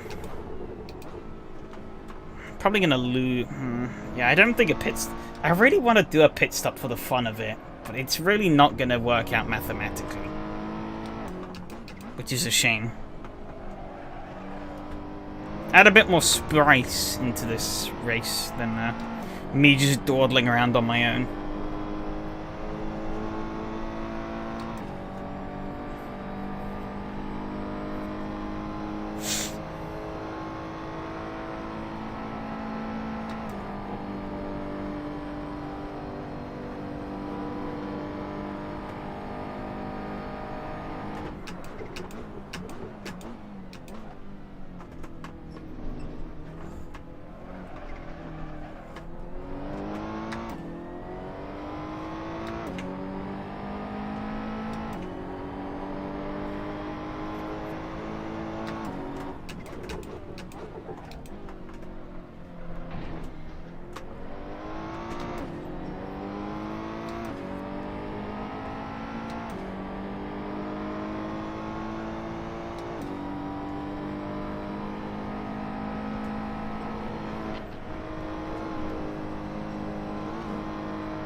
Well, those two are quite close over P4.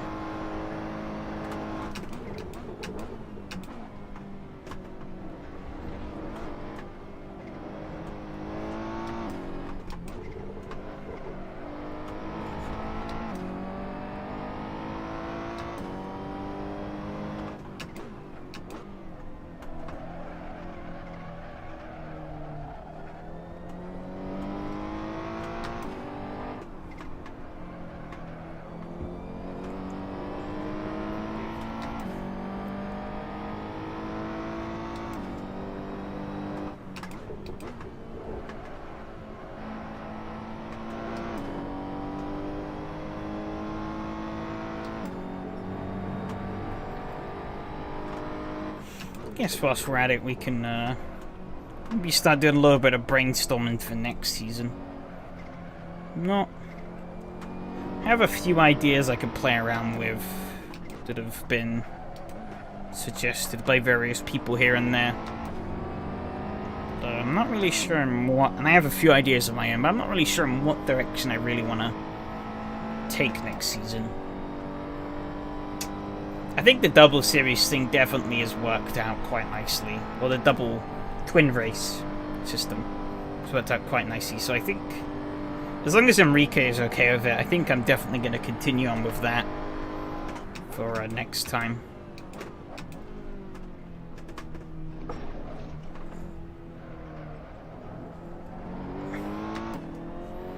But,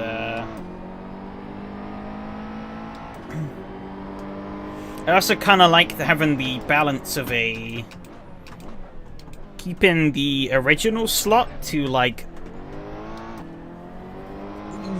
sort of more controllable cars. They're a bit slower, make for good racing sort of deal, like the Skoda, like the Estonias, bollocks, like the Fiesta WRC, like the MX-5 and so on. Probably not the MX-5. I don't know why I'm serving this here, but I am.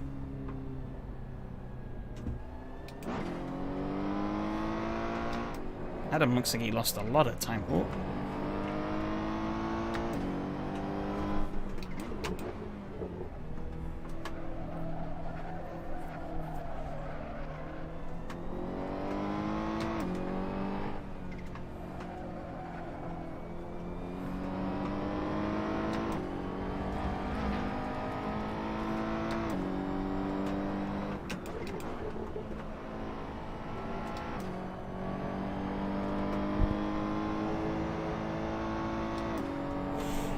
Trabant could be interesting. Don't know why Yeti Fan doesn't change car. Well, obviously they want to be the fastest. Can't be fun doing a race of 4 cars and driving the OP one. Yeah, but some people... I don't know. Some people just pick what's the most competitive. And I guess also... what do you call it? You can't really predict what's going to show up, really. It's not like a league where it's like the same people every time. Different people show up all the time, so it's... you know. And I guess if they want to be competitive for the championship, then... they gotta take the meta car and try and win as much as they can. I've never given a hoot about these more frequently recurring race championships, so it's never bothered me. I always just pick the car I like. I don't know what drew me to the Ferrari, but I've always quite liked the Ferrari, so just what I always pick. I think I've only ever done 1 race. Actually, that's a lie. I did 2 races in the McLaren, not an SRS though. This was just with some races I did with friends.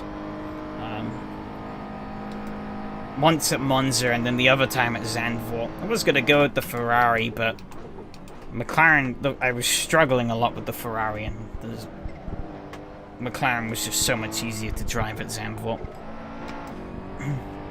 I was also a lot more shit at sim racing compared to now. But, right,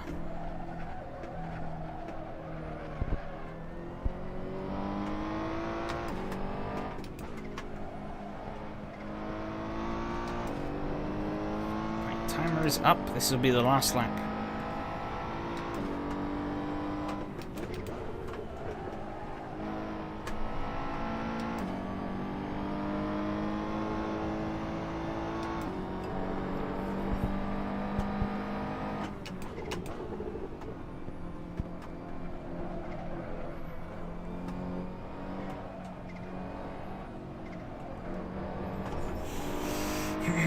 Yeah, when these GT3s are properly dialed in, they're not too bad.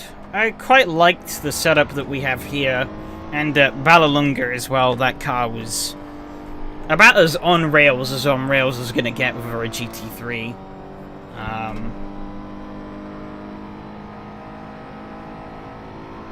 But yeah, just the overlying characteristics of how these cars are. They just don't bode particularly well with my style of driving.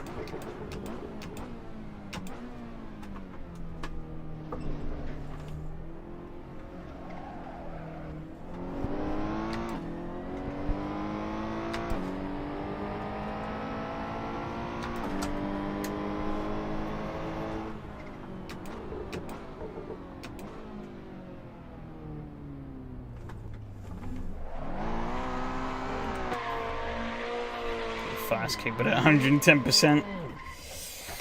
That was probably true. Probably true.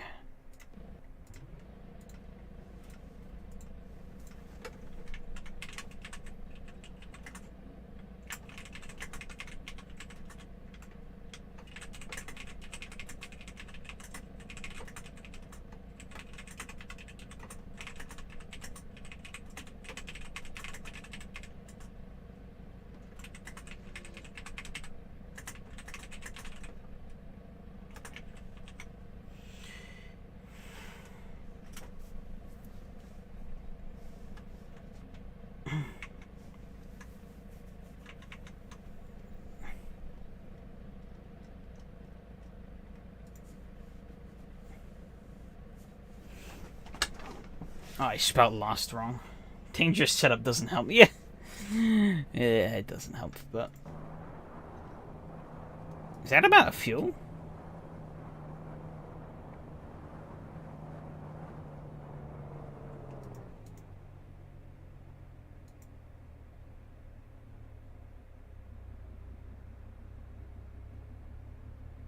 I think he's out of fuel. Yeah, he's in sixth gear. I think he fueled short. Oh no, Adam.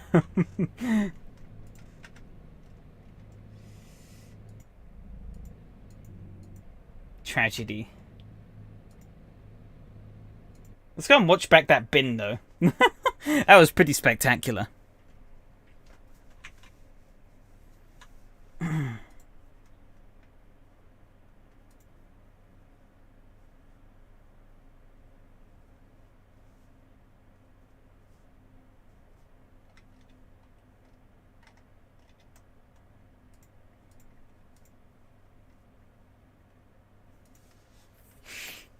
Ugh, why is AC being dumb? Oh, of course, yeah, because it's the GT3 series as well. We're going to have to wait, like, a million years for a replay. Who would underfuel for a GT3 for a 30-minute race? Yeah, I know, right?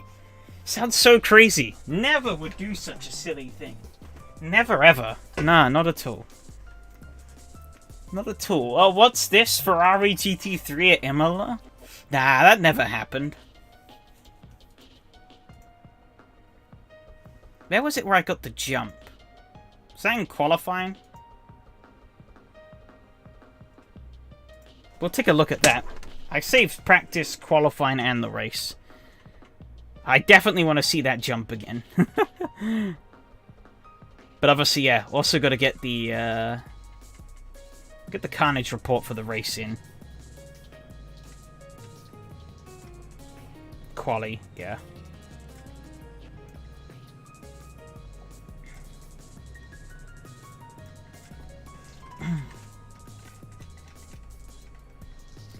Pole position. Oh, wow, yeah. We had 8 registered, only 5 started.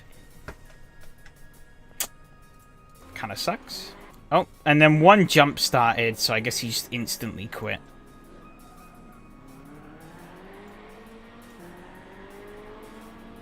So yeah, clean turn 1. We just had a small grid. It was myself and Yeti fan. So he went on through.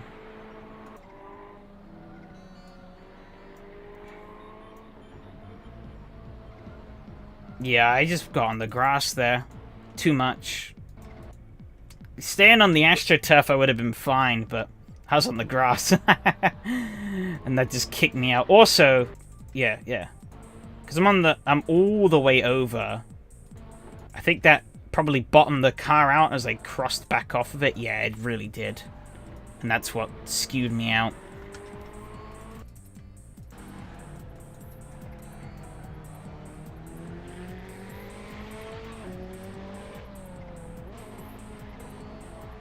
Okay.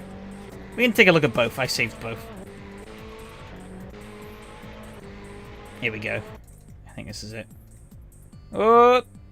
I clicked on play and it didn't fucking do anything. Here we go. Up the hill. And bonk. Let's get that from a different camera angle. Yeah. I lifted mid-corner. That was it. All it took. Whee! At least this isn't real life. If this was real life, I would have been probably in hospital. Because that was a hard hit. Absolutely massive. I could peek at Adam, though.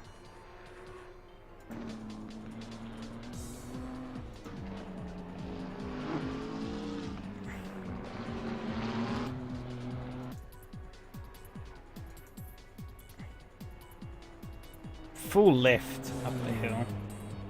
He's definitely fuel saving. Right now, I think. Yeah, yeah.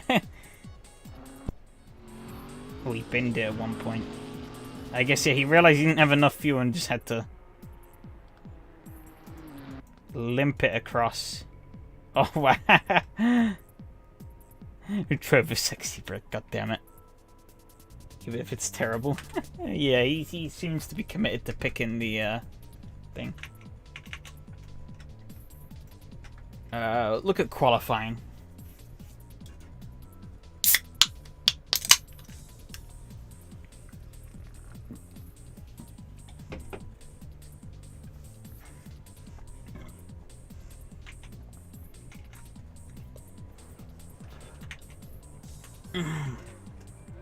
Gotta say, I appreciate the caffeine content in this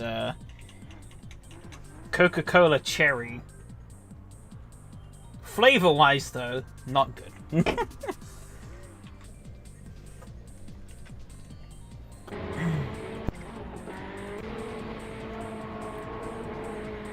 Is it here? Nope, not here. This is when this guy blocked me. I don't know what he was doing. He just kind of comes over. He's like dawdling on the straight. Like, what the fuck are you doing, Sonny Jim? Maybe outlap, maybe.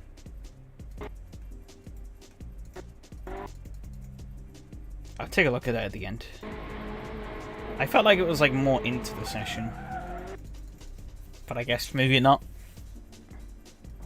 Oh, there's me pancaking the wall. In qualifying. Oh, way into the wall.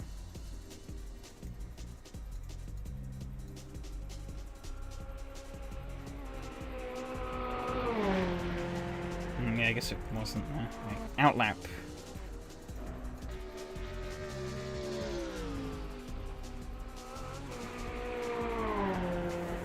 It was not outlap.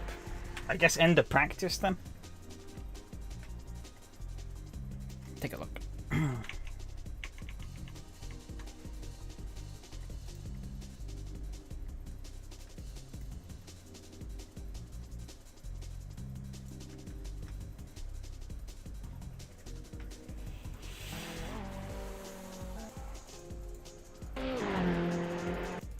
First lap out in practice when it's really dark.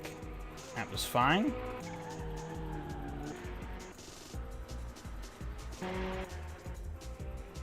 That was fine.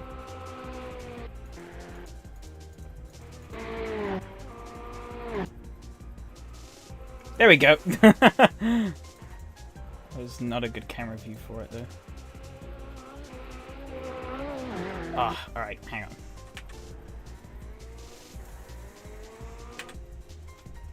Gonna turn off the CSP and then reload that. You can barely see what's happening because of the nighttime.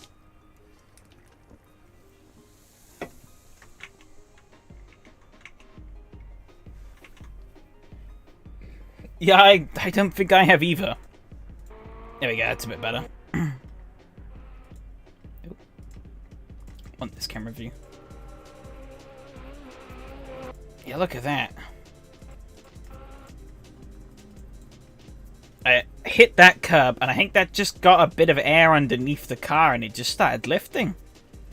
I've never, ever had that happen before. But obviously, AC being AC, it didn't want to lift fully off the ground.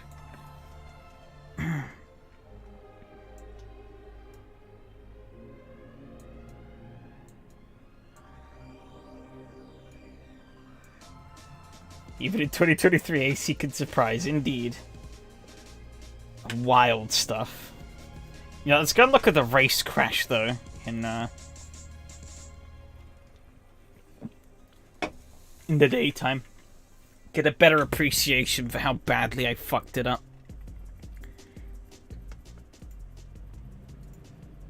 I already binned it there. It'll be here. Oop.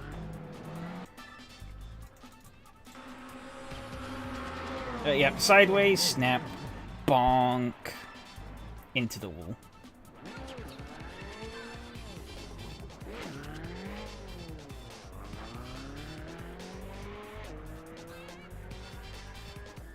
Pretty stylish exit, though.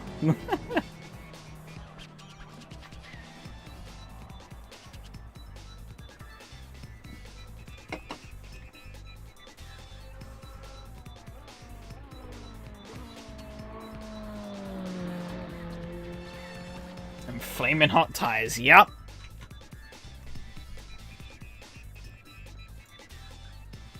Alright. Let's see. Do we have the standings?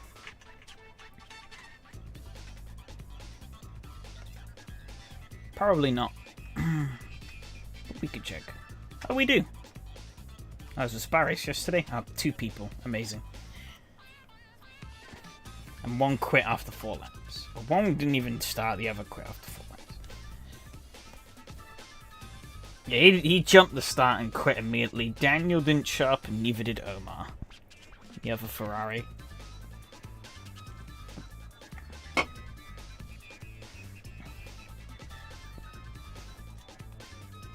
Led for 4 laps. Or 5 laps, sorry. I'll take it.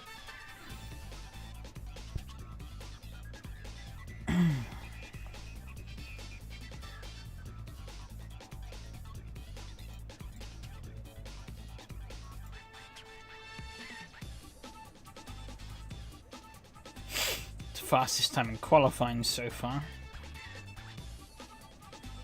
Obviously not the fastest time in the race though. But there's only 2 races that have happened, so it's not really a fair look, really.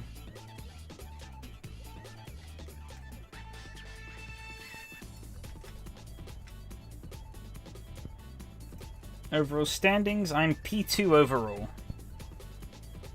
But that's also because a lot of other people haven't done Spa, like Ubisa. Matteo hasn't either. They've got wins in every round. I guess Yeti fan only did Vallelunga. Oh no, he did twice. Alright. I guess I mugged him off the first time. Lubisa or Matteo mugged him off the second time.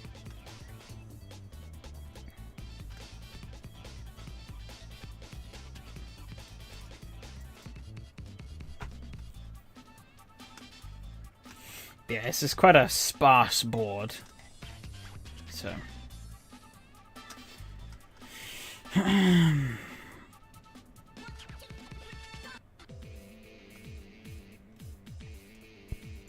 I think it could be quite tight between Aurelian, Martin,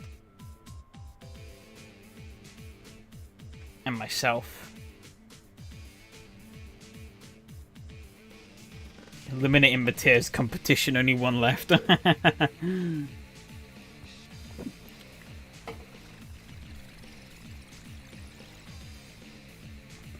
This guy did 4 races at Paul Ricard last week. What the hell?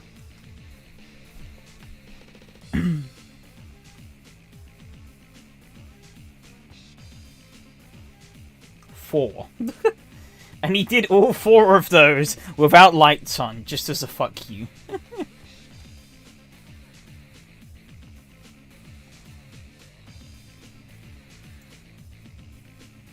Like, God, like... Not running CSP is, in my eyes, it's fair enough. You know, I don't really care. I don't think it's as much of a problem as some people would say it is, but, you know, not even turning on your lights for the others is just like, bruh, come on. Were there enough people? What? Tonight? Or for those 4 races at Paul Ricard? I don't know. There definitely was on the night I did it. I don't know if there was races. Paul Ricard. There was enough on... So, 6 cars registered for Ricard on Monday, but only 3 showed up. But it still meant the race counted. And, well... Stoyanovsky was against Adam in the GTR and Suarez in the AMG, which get left in the dust by the 650. So there are the 3 cars that didn't show up were 3 Huracans.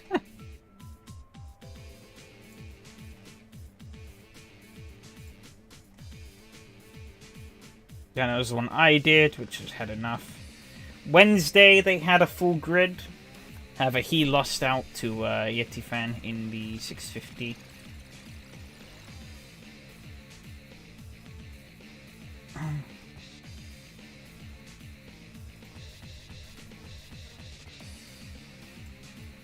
Then... Thursday, I assume they didn't have any. They had 3, but he wasn't in that race. And then Friday, at least I'm assuming this is Friday. There were enough, but he got beaten by Mateo. No surprises there. What did I even have open on this tab? I don't fucking know. Something. Not missing any of the championships, so. Oh well. Coolio. That's everything. Next week, what do we have? Monday is Donnie's series at Road Atlanta.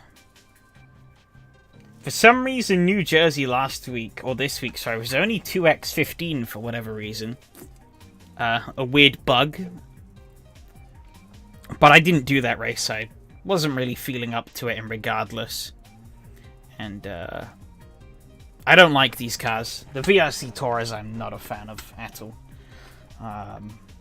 So, I decided I just wasn't going to bother.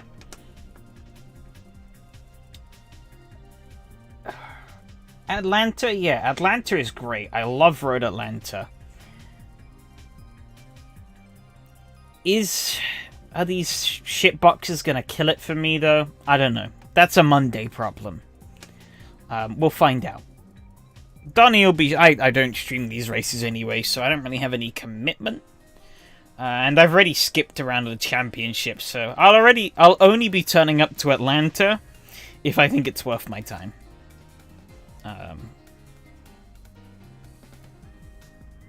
So we'll see.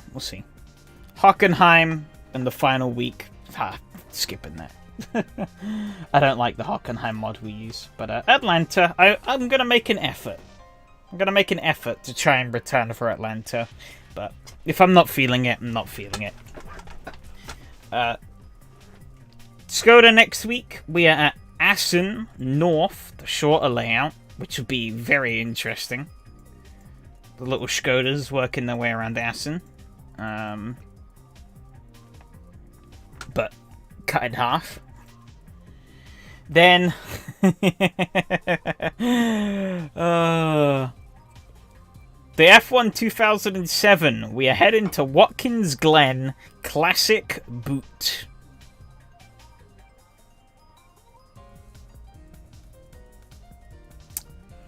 That back turn after the one that comes after the chicane, but we're skipping the chicane because we're in the classic layout. Yeah, it's basically full flat in these cars. Basically full flat. It's ridiculous. Not in the race, but in qualifying it should be flat, I think. We'll see. It's gonna be wild. Big rip, probably, but it's gonna be wild. I'm looking forward to that one. Also because Watkins is an amazing track, so. GT3 next week. Oh, fuck's sakes. Ooh, Tor Poznan. That could be interesting. I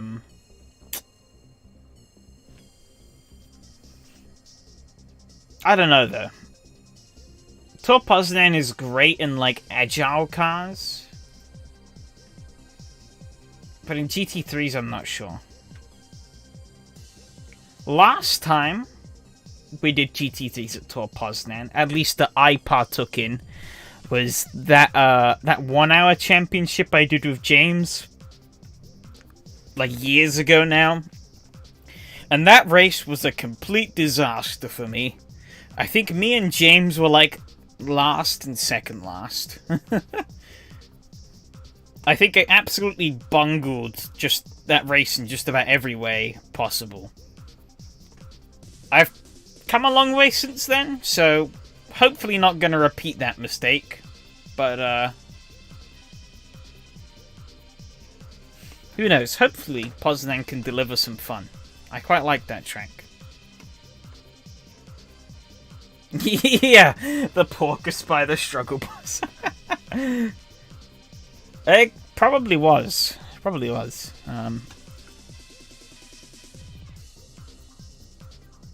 It's a track that doesn't get a lot of action outside of SRS. Which is a shame, because I quite like it.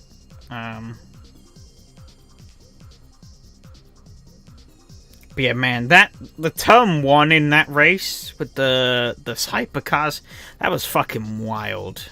Absolute chaos. I think I started pretty far back in the grid. I didn't do a good qualifying, if I remember correctly. And I was running in, like, comfortably in the top 10 after the first turn. Because just absolute shit broke loose.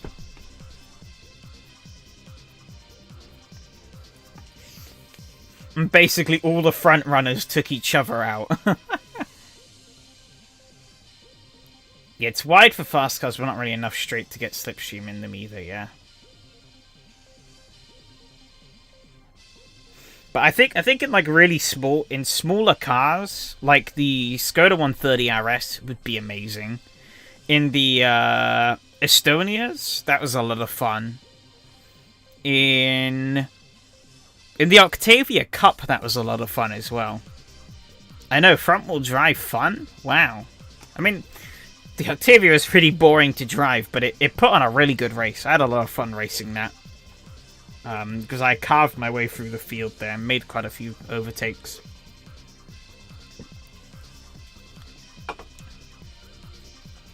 But I definitely think you want something that's pretty small and agile. So you can really, like, throw it into the corners. GT3s aren't that, so we'll see, we'll see.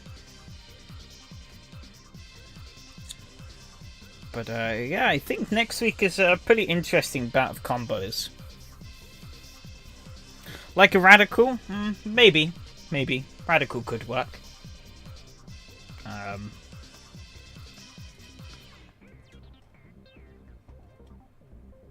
But yeah.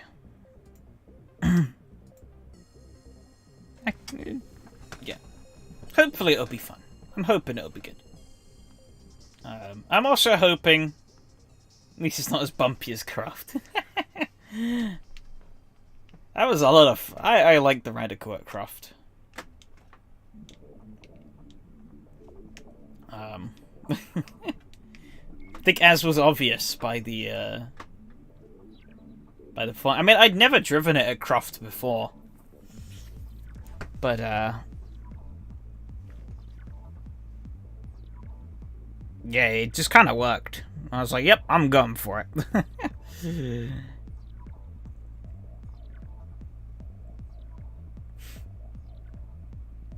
One thing I've learnt about some cars in AC is that, like, some cars, it's not necessarily all, but some, if you catch them really quickly, you basically lose no time at all. That's one thing I learnt with the Estonia 25 in that season, is that you could rag the Estonia around like absolute madman. And as long as you were really fast on the wheel to catch it when it started to go on you, you'd lose hardly anything. Radical is kind of the same. You can rag it around, and it's a lot more slippery than the Estonia. Likes to get its arse end out. But, you can, if you snap it back into place, it, usually accepts it. Not as well as the Estonia did. Yeah, the Estonia just absolutely munched everything. Thing was an absolute monster.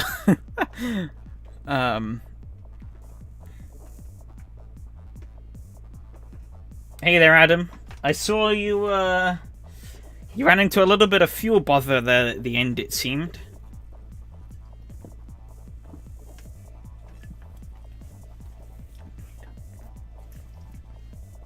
I'm hoping you didn't pull the Ferrari Imola strategy.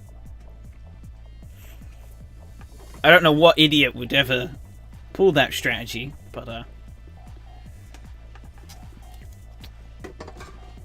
you know. Oh man, my nose is still fucking itchy as hell.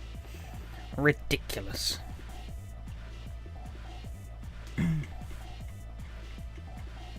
Also, oh yes, before I forget, I need to...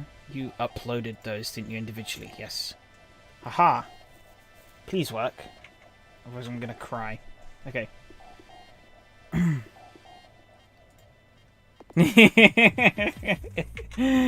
Oh, you saw the crash.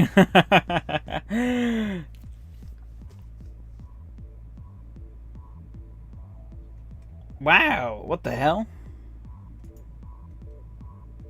That's weird. Why is it saying 1 as well? Okay. So, fun fact. I went to those individual livery downloads that you sent through, Adam. And...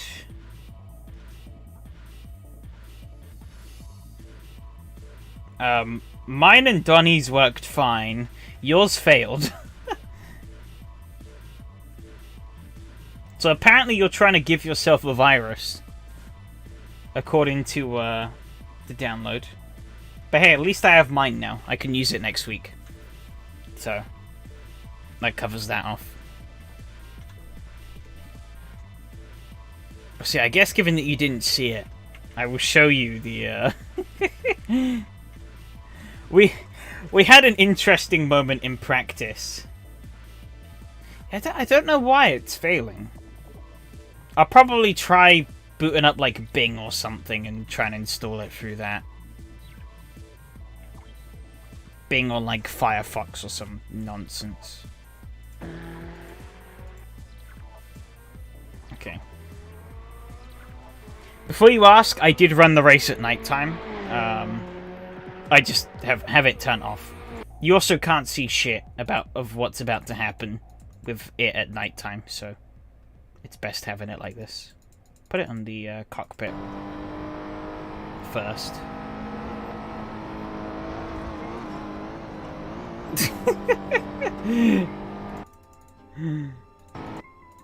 Never have done this before, but I somehow managed to make the car just absolutely pop off the ground. Just sent it a little too hard over that curb. And the front end was like, I'm gonna go flying now. Damn it. Maybe I put it on the stand. No. All these cameras are pretty rubbish. Yeah, it tried to lift itself off the ground.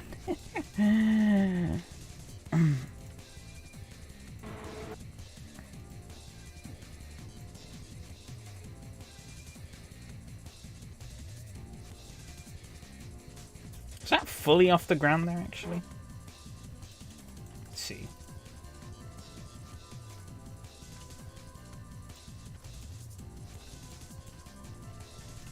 No, not quite.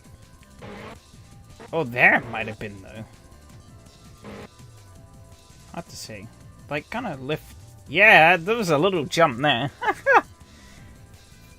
Yeah, I did it at, I did it at Portimao in the Ferrari GT2, yeah. But I meant like, Spa specifically. I've jumped a lot of cars at places. Especially Cadwell Park.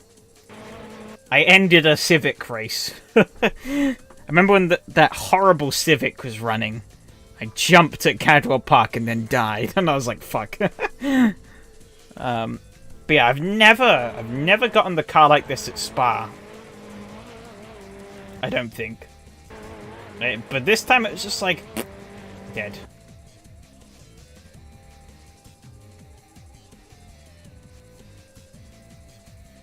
Well, the whole skin situation makes it fun to cool guys instead of using the folders. When I sent them Alex, we named the folder and trimmed that down 10 meg. I mean, fair enough. He obviously wanted to use it with the SRS skin app. So, because, you know, as much as you don't like using it, and because it's broken most of the time for you, and I don't really care about using it. Other people do still use it quite a lot, so yeah. It makes sense why he'd want to trim it down. And I think in the first place it makes sense as well.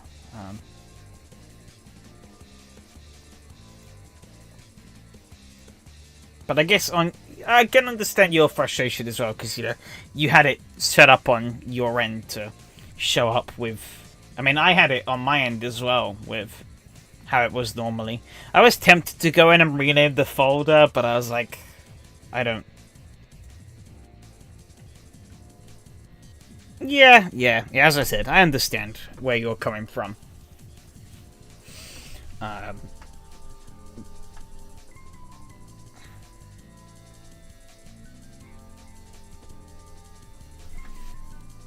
Yeah.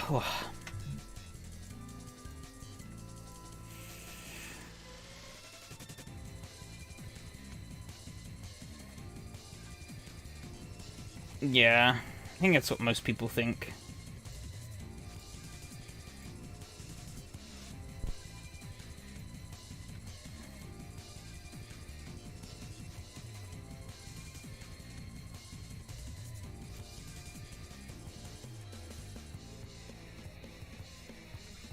Mine describes the situation perfectly. How come?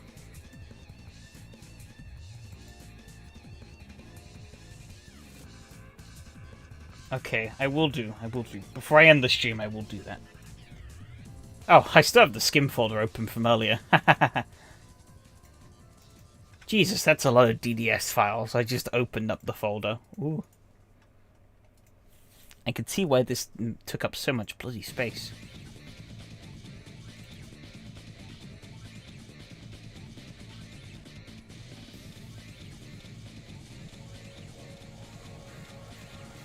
Okay.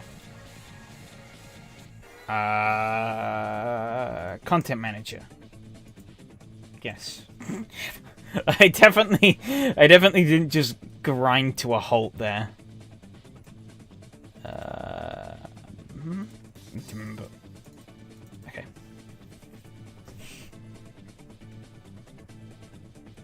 Content. Don't want Ferrari. Be gone, Ferrari.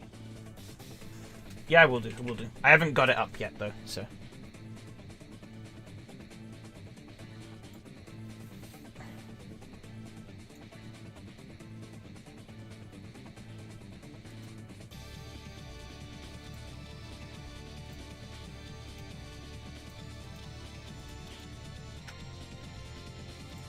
TM showroom. Why is it?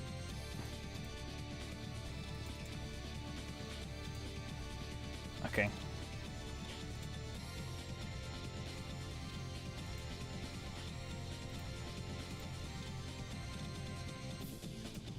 There you go.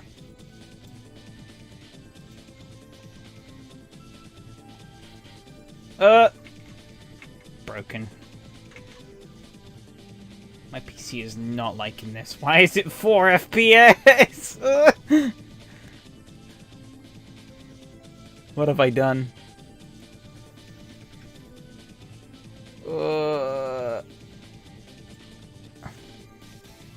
Okay, I've done something very bad here. Quality. And I'm just gonna shove a load of these numbers down. Shadows. Half those. Reflections. Half those. I need frames. I don't know why this is... Oh, 1 FPS. Oh, toasty. Oh, I changed one to a different one, yeah. None. I didn't help much. I didn't help at all, actually. Why is this running so bad? What did I do?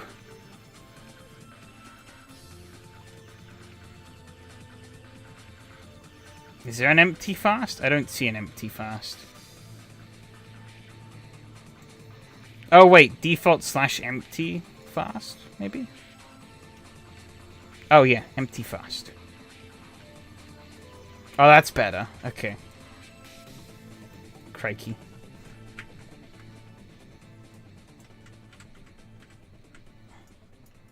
Oh, the fucking mouse. Fitting.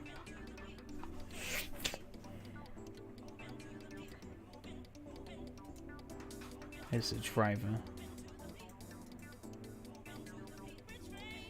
How is he reaching? He's not reaching for the gear stick at all. What the hell?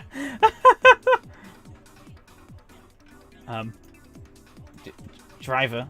It's not. Oh. My god, my mouse is so bad. I need to get a new one.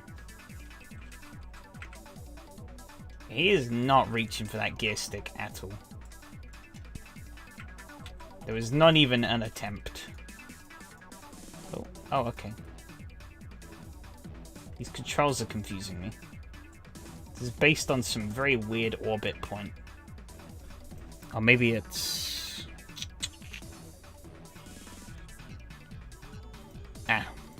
Maybe that. That's better.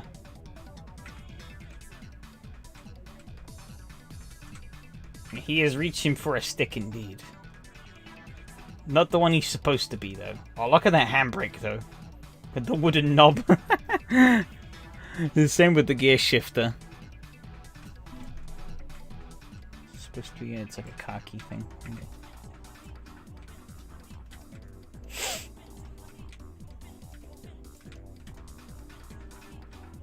I have the logo on the top and bottom. It's pretty cool. And the music feel match.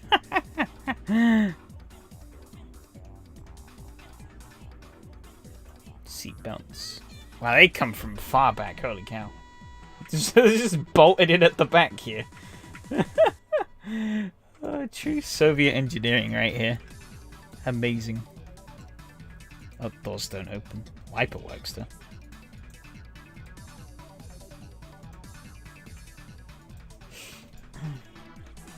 He's still going at it.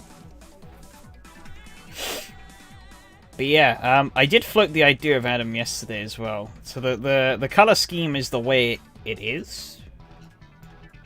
Wasn't what I was expecting, but to be honest, I don't know what I was expecting. I think this turned out quite nicely in the end, though. It's kind of loosely based. The color palette is kind of loosely based off of an old iRacing livery that I had a friend make, and then I proceeded to never race the car. Actually, that's a lie. I did race the car once. But it never did the race it was supposed to do, because I'm bad at maths. Because it was originally intended for the Sebring 12 hours.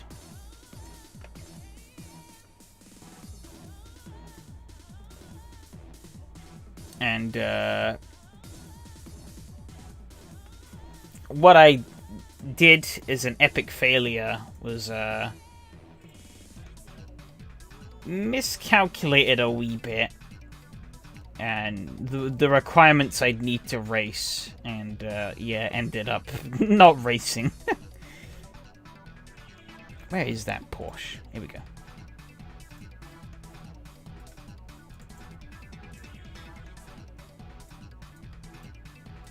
It is loosely based off, but the color palette, should I say, is inspired from... It doesn't want to show. Fuck you. That's the wrong one. Even though it's Czech, well, I mean, 70s Czech would have been in the Soviet Union, right? I mean, I might be wrong. Hang on. I want to quickly...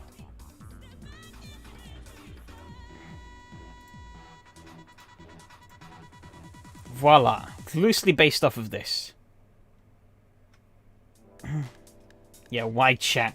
Well, it like stretched to the size of the full window. My actual chat window doesn't look like that, but there you go. It's loosely based off of this car. It was meant to run Sebring 12 hours, but I'm dumb. I did then do just a basic bitch IMSA race with it later on at Sebring. But I got fucking murdered and finished like last. Can I show Donnie's skin? Give me 2 secs and I will install it. I didn't install it.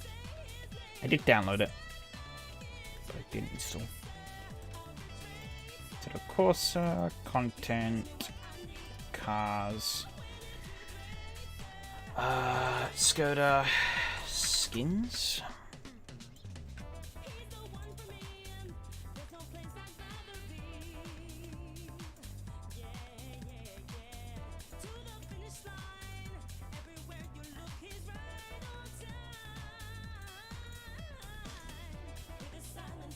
Okay. Hopefully. Do I need to I might need to refresh this. Oh no, to the bottom. Plop. Does it have a darker window? No, it doesn't. I'm just losing my marbles. Pink color contrast. Oh, he's still going out of the gear changing. I didn't turn it off. Oops.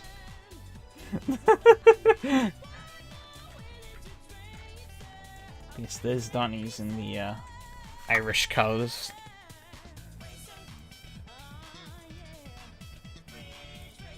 The pit crew. Liverpool driver. There you go. He's no longer shifting. He's also been removed from the car.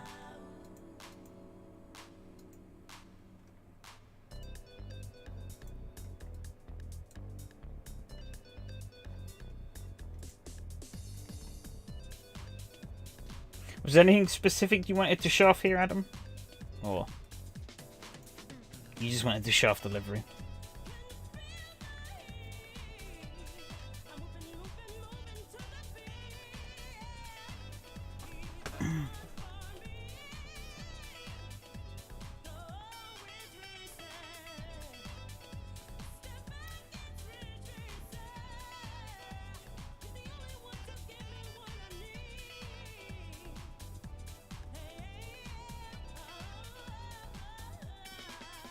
On number plate. I guess at the... Oh, I guess you just mean this. Yeah, because the car has no registration plate. Yeah.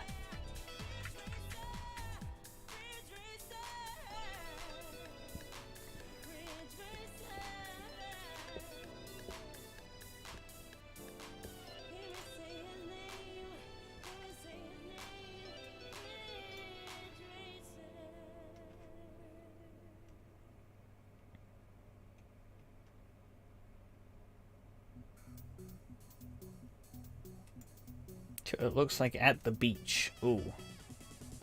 This is a very low quality beach.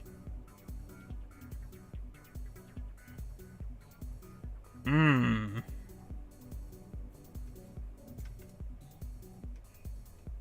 Wow, yeah, it's actually really, really potato quality.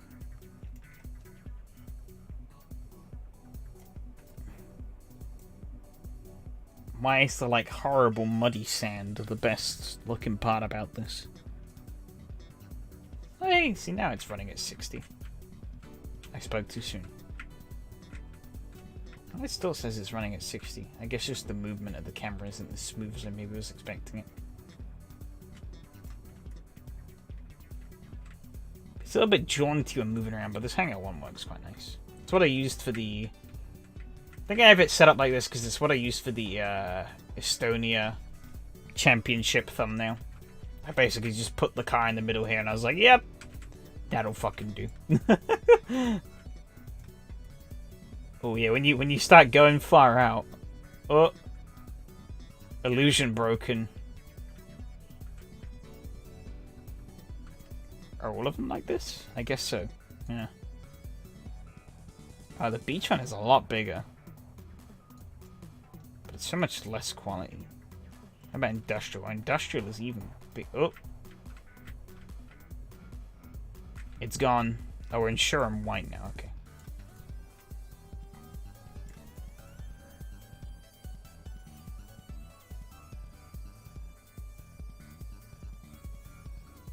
Damn.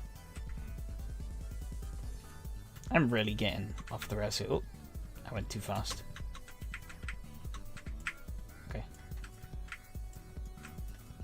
Oh, stupid mess.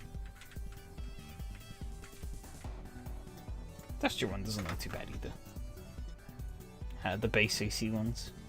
And then I guess you just have this modelled showroom.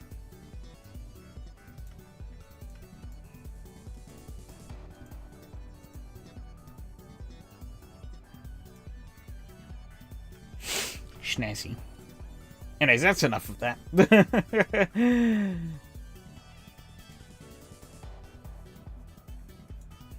I think this is where we call it quits for now. Pretty good stream. All around, we've crossed over the 4 hours mark. Ooh. That's just what I recorded as well. There was like a few minutes of dead air before I started recording. So, ooh, this is going to be a chunker. But, yeah, thanks everyone who showed up and raced. Thanks to everyone who chatted. It was good fun. Tonight's been pretty awful for you. It's unfortunate, but hopefully tomorrow's better. Well, I guess today, in your case, because it would already be tomorrow. It's almost today for me. But yeah, my brain is fried.